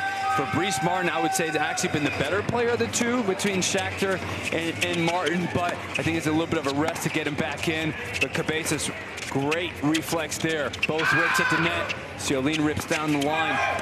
Good forehand this time to bring it down. He's missed so many of those long. Good adjustment. Well, and I think Fabrice has been the better player just because he's been the leader of that team. And I'm assuming we're going to see him come back later on in this bolt. Good kick to the Schachter backhand. Tied up one more time. 9.5 minutes until we find out who's the winner. Zhao Xiaolin was the hero for the team last time with Cabezas on the court. His courageous tennis, poaching and moving, and the +2s, and his willingness to take the offense at some big moments. That helped him last time. He's going to bring that experience into this time. But the Rips, they have not won this season. They do not have experience to rely on. It's just going to be sheer fight and the determination for them to get them on the board.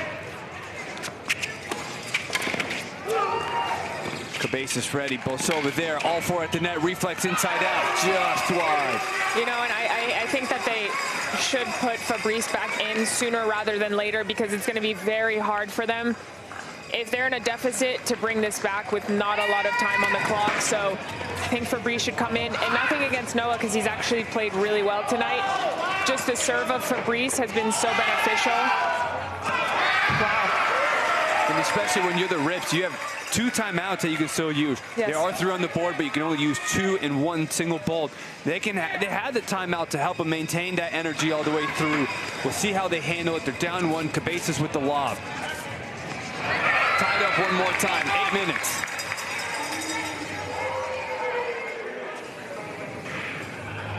This is where we need energy from both benches. And that ball was going to go long, but it went so fast that Cabezas just reacted and misses the volley in the net. Rips 1-point lead.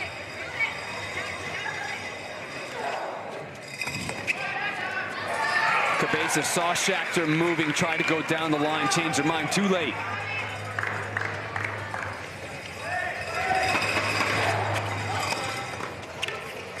Good volley. Schachter tried to continue and follow it. Goes down the line. Schachter ready one more time. Wow. Does not look like he touched it. +2 for the Rips. They are up by 4. And you know what? Schachter's actually playing phenomenally well right now.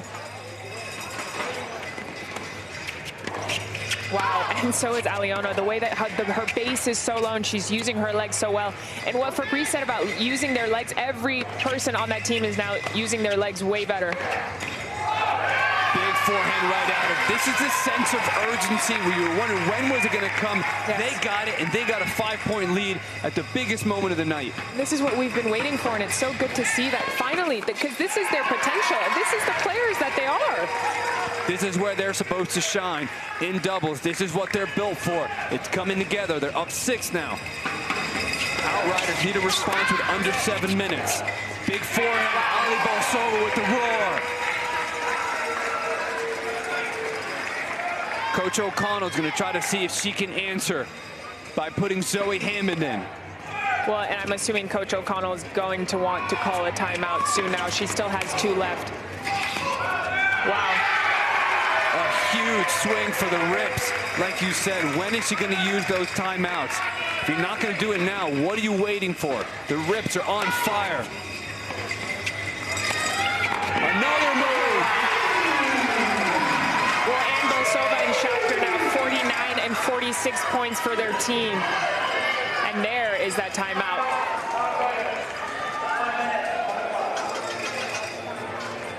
I said that to the girl.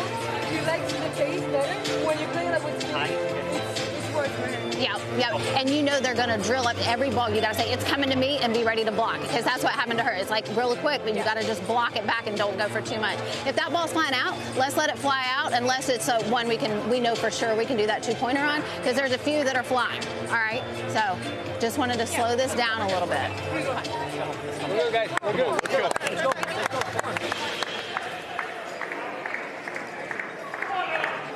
Trying to slow it down, but at the same time, Outriders do need to pick it up. Agreed. And it sounds like they were discussing going down in pace a little bit because the Rips are using pace really well, but I would say that they're actually creating pace pretty well now too, but I'm interested to see if there is a shift, if less pace is given from the Outriders. You know, the Rips have been doing such a good job attacking the person at the net. I'd be interested in going just 2 back. Yes. And just play two back versus 1 up, 1 back. Get the net person out of there and just do what you can off the ground strokes. And that was one that was flying out. Like Amy said, do not go for the ones that are flying out. Rips have their biggest lead of the night at 11. Return down the line. Bolsova's there. Top spin cross court. Going to be difficult to handle. Leaf's got a racket on it, and it's only +1. Outriders down by 10 with 5.5 left. Hammond asking for the ball. Trying to get up there. Only 14 seconds in between points. 4, 3, 2. Gets it off. Good serve. Bolsova reads that move. Big +2. And the pace change of Bolsova tonight is incredible.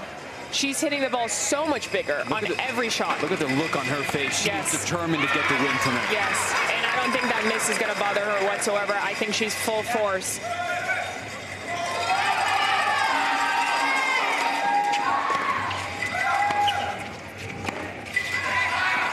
Cross-court to cross-court rally. Schachter doing a good job. Bosova, the presence at the net. Schachter, loud down the line, comes forward, pops up, Ciolin, and the plus 2 they've been waiting for.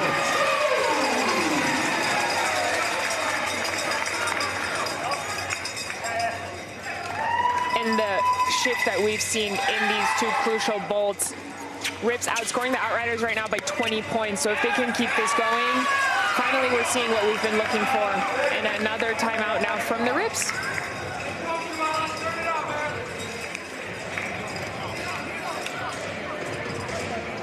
Rolling right now. We're rolling. All right, you good? Good. And the lob was exquisite. Just come in and stick that ball. Come on, come on. Keep playing your game, but take your time.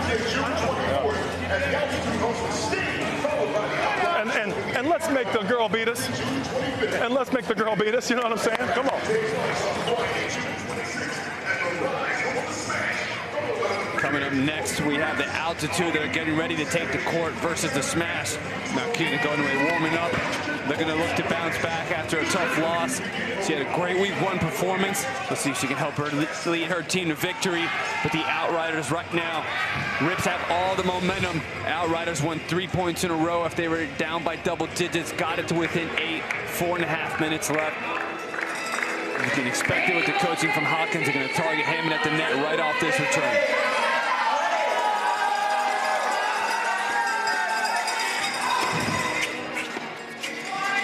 Good kick by Ciolin, forces Bosova to lob. With that down the line, going at the net. At the same time, seems like Ciolin hasn't let that forehand flatten out. He's overly spinning everything and just doesn't take advantage of those offensive opportunities.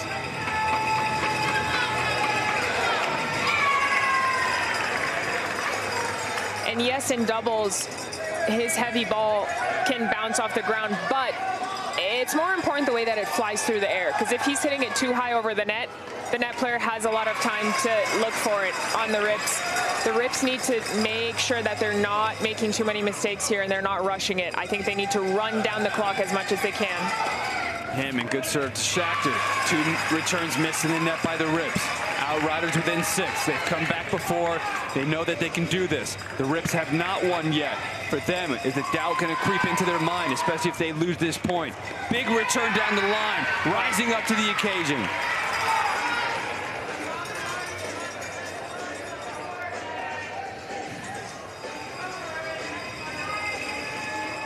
And there's that running down the clock, but didn't really help him, that's for sure. Giving the point back within 6, final 3 minutes. Ciolin's moving fast back there. Would it be too fast? Is he too amped up? Are the nerves creeping in? Kick into the net. Yes, it was right there. Too much sense of urgency. Down 7. Bosova to serve.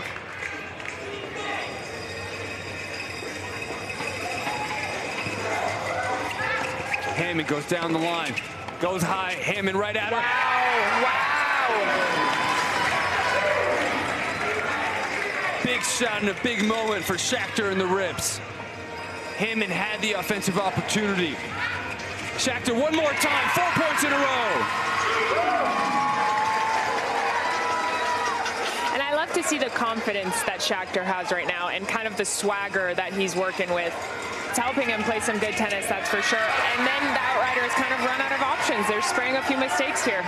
Putting Cabezas in at a really difficult time when she hasn't seen the court in a long time. Cold, it's going to be tough. Ciolin going to go big. Cabezas ready. Angle volley winner.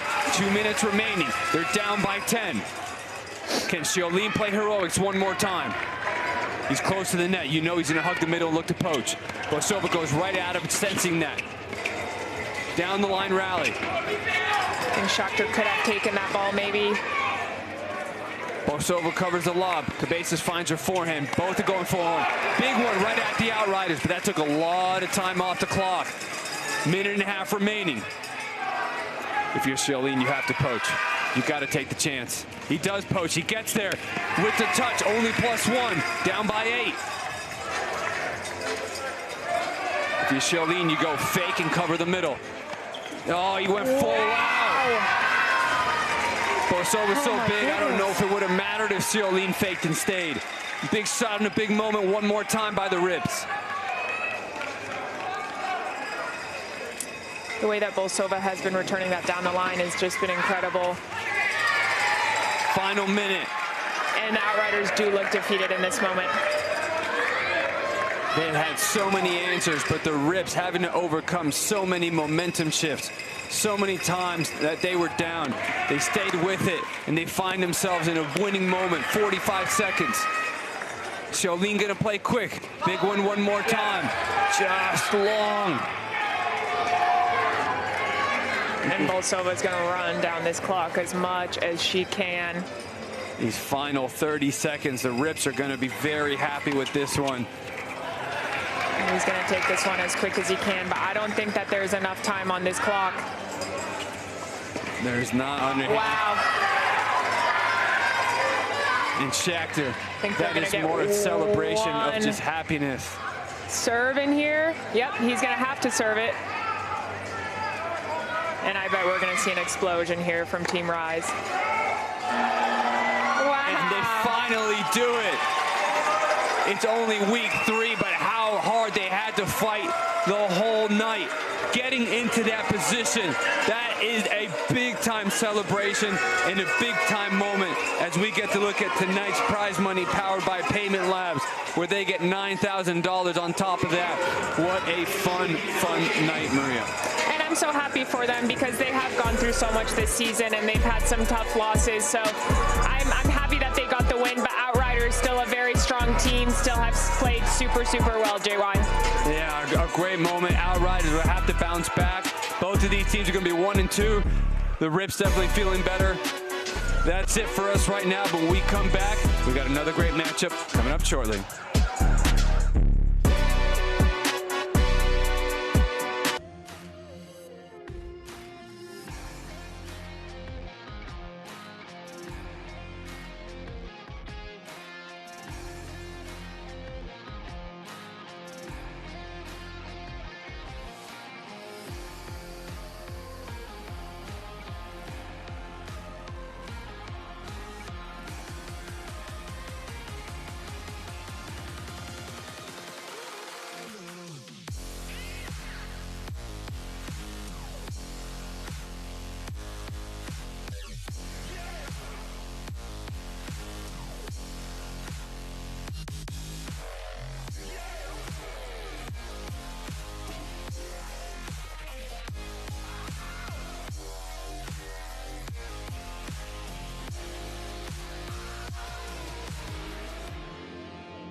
Welcome to Intense, brought to you by Vita Coco. Here inside Intense Arena at Atlanta, Georgia. Two teams are getting ready to get the things rolling. Smash trying to get their first win of the season. Altitude, seen a little bit of both. They're going to see which version of themselves comes out tonight. Big time night here at the 2026 Intense season at the Intense League. I'm Jay Weyerbohne alongside Maria Mateus. We just had a lot of fun. So much fun, and I'm so fired up for this arc too. I really hope it's going to be just as fun. We have Altitude, who's played one unbelievable arc, one not so good, and Smash, who's gotten better and better. They lost a buzzer beater by 1 point last week. I hope that they can get one on the board, but I'm also cheering for the Altitude. I'm just cheering for a really good arc. Yeah, Tyler Stice, you know, he was the performance in that first week that really led them to that dominating performance against Freeze. But then when he came back against the Rise, had a good start, but not a good enough start. And then ultimately the rise when they came back with Carson Tanguiling and all of them just too much, and were able to nullify Stites' great night. But then on the other side of the court, it's just going to be for the smash. How can they handle it? You know, you have Elmar Ejupovic. He's been the most solid player for them this season, but only at +7 when you combine it all. That's not good enough when you look at every team. Anytime they've won, there's been somebody on the leaderboard that was +20 in the plus-minus. And what's going to be tough for them is their #1 pick, Ben Locke, out for the second time this season as he recovers from the shoulder injury that occurred in the beginning. We'll see, but William Bushamuka stepped up well last week, especially in mixed doubles, to give them that opportunity. Unfortunately, still lost at the buzzer beater. And then for altitude, you know, we got to see which version that we're going to see. Maria, the interesting part is they're completely even in total points this season after 2 weeks. So they lost huge, and they won huge. So we'll see which one they're going to get tonight. They're going to be searching for their identity as well. Ladies and gentlemen, we go down welcome to Sebastian Intense. Nunez Tonight we're with the going to coin start with toss. the ladies singles. Team Altitude's the host. Team Smash away. Team Smash, you get the call. Heads or tails? Heads. Heads is the call. It's tails. Oh, receive. All right, Team Smash is first. Good match. Friday night showtime. Altitude on the near side, being led by Emma Burgich.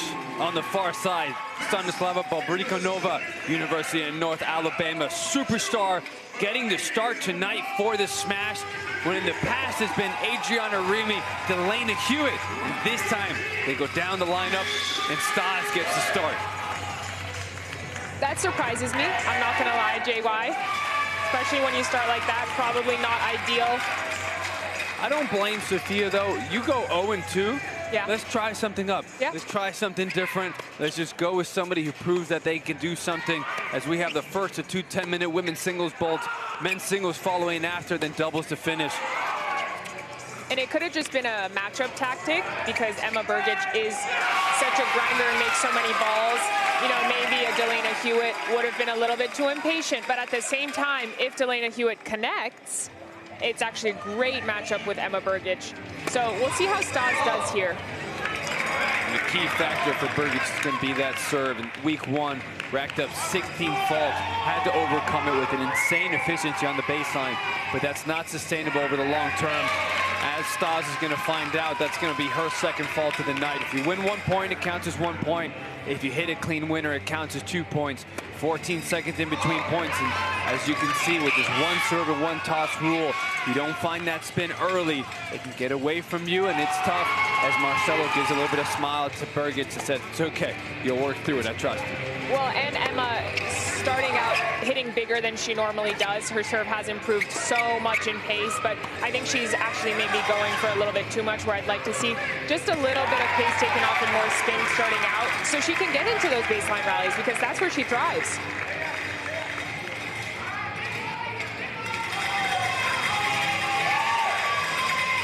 Tied up at 3-3, great serve out wide, +1 for the smash.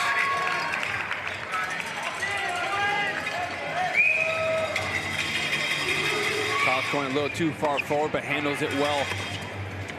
Getting into this rally, looks like both of these players are going to try to work points a little bit longer. Burgich in the first 2 weeks played more offensive tennis, but also saw 2 different versions of herself. It was either really good or not really good, yes. And so now she's trying to find that balance. Yes, and Stas hasn't necessarily gotten a lot of playing time, so it's going to be interesting to see how she settles. If you're playing Stas, I think you need to try and go really big, especially into that forehand. She has a very Western grip on the forehand, so she needs time. If you hit it hard, it's going to be hard for her to get under the ball and back over it quickly enough. But at the same time, she's able to create so much spin with her grip, so comes in as an advantage as well. Great rally, sneaks in forward, volley down the line. That should be a +2. Yes, it is. 3-point lead for the smash. When you're down 0-2, haven't won a match yet this season, this is the way you want to start.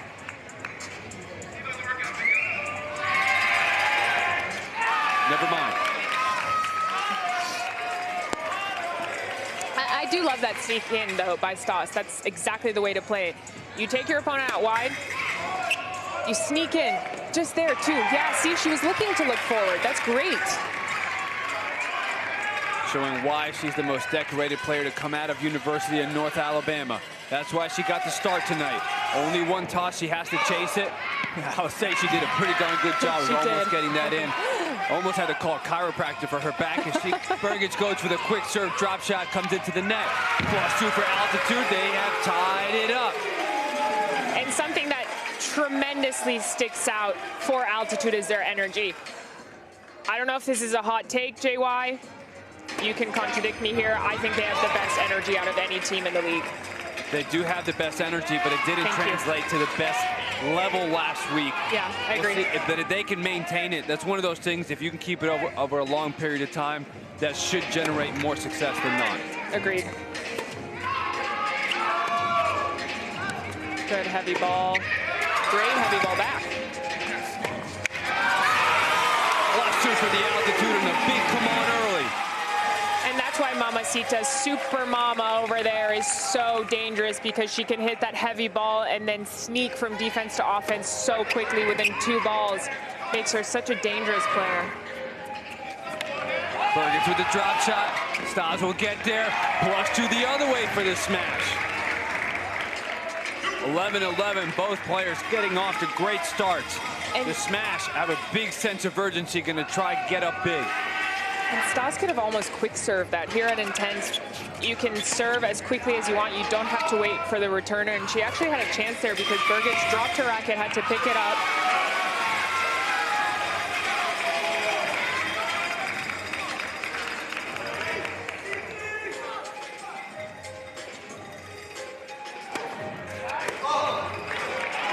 That's Burgage's 5th fault. Both players 5 faults each of the 24 points they've played. 10 of them have been faults.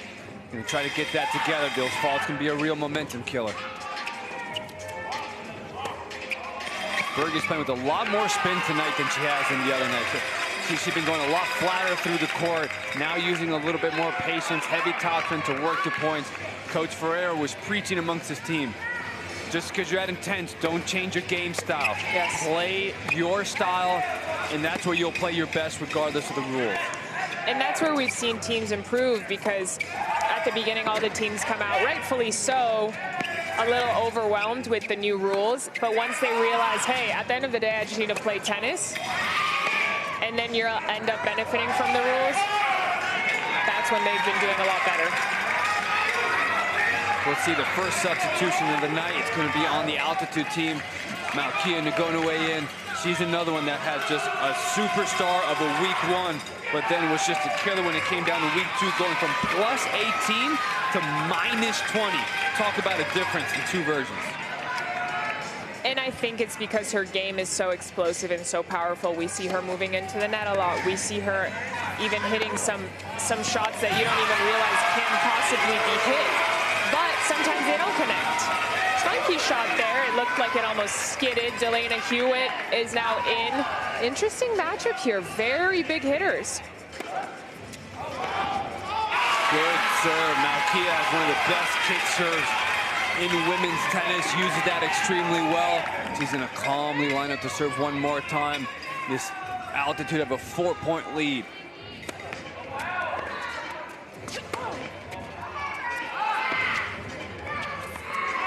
Drop shot, well, I think it was better that she missed it, because that was going to be a pretty comfortable +2 passing shot for the smash. And like you said, that's the risk with it. She does the first thing that comes to her mind. Sometimes it's a great thing. Sometimes no winner. Agreed. And I just think Big D is probably the biggest determiner for her team.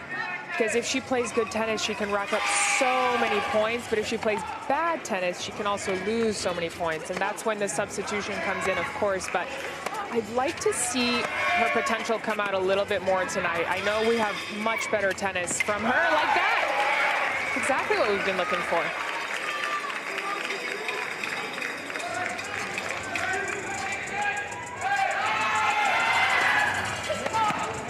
Good serve, but good return by Ngonoue to hang in the point. Still just could not handle that big backhand. We are tied up one more time. Final 2 minutes as each of these teams look to have momentum as they go into the breaks. They understand how both teams are looking for a win tonight, but getting up big early is so important. Altitude with a quick switch. Emma Brgic back in. And I don't want to jinx it at all, but Delena has been serving really well so far tonight. Last start, we saw her hit just way too many service faults. And if she's able to hit the serve the way she can, oh my goodness, is it good. Good serve once again. Brgic returns, backhand into the net. Smash have a 1-point lead.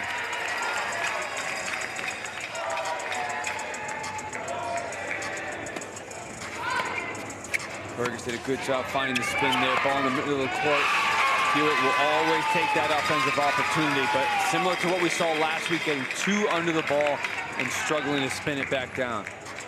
Very physical player in Brgic versus very powerful player in Delena. And like I said earlier, this can be a great matchup for either. If Delena's missing, it's perfect for Emma, but if Delena's making, it's not good for Emma.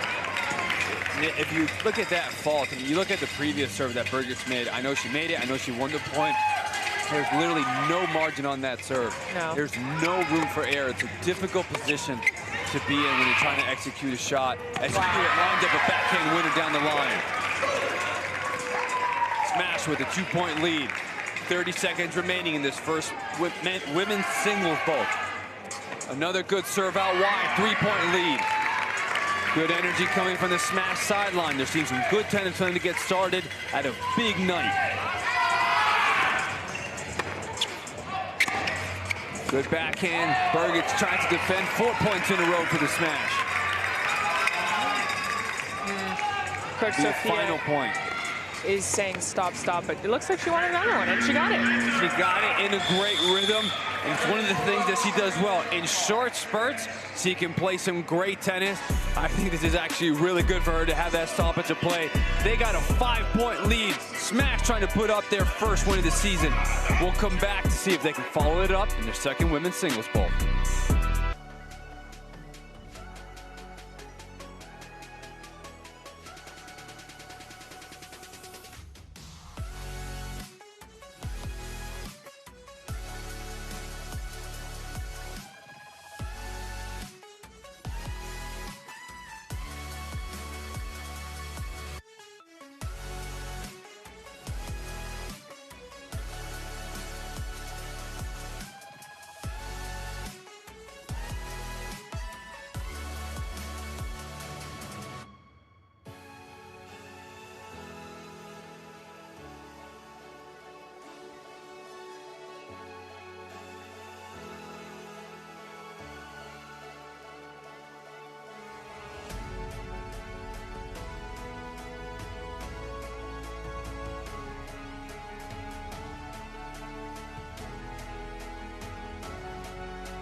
We're inside the Intense Arena, where earlier tonight, the Rips picked up their first win of the season thanks to a huge performance by Noah Schachter, who caught up with Kelly Kroll after their first win.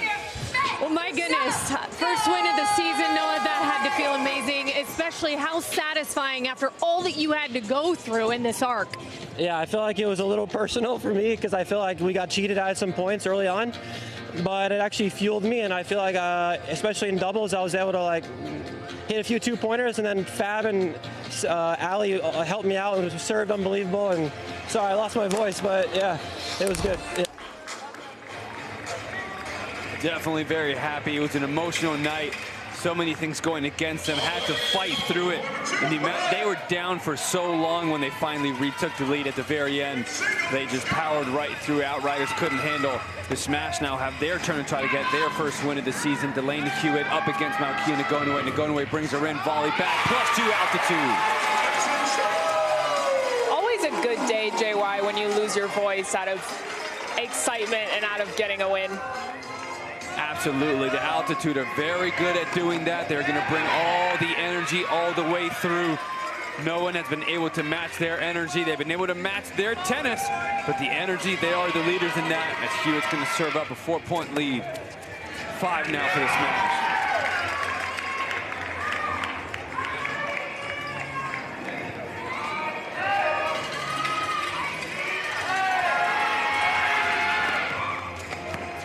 Big serve by Hewitt to set up the forehand, inside out. Gonna take that volley out of the air. +2 for the smash. 7-point lead. And I like the way she didn't overplay that. She didn't overdo it. I actually thought she might hit a swinging volley, but much smarter for her and just more compact to hit a volley there. Really good by Dee. Great serve, and Gunaway chips it back.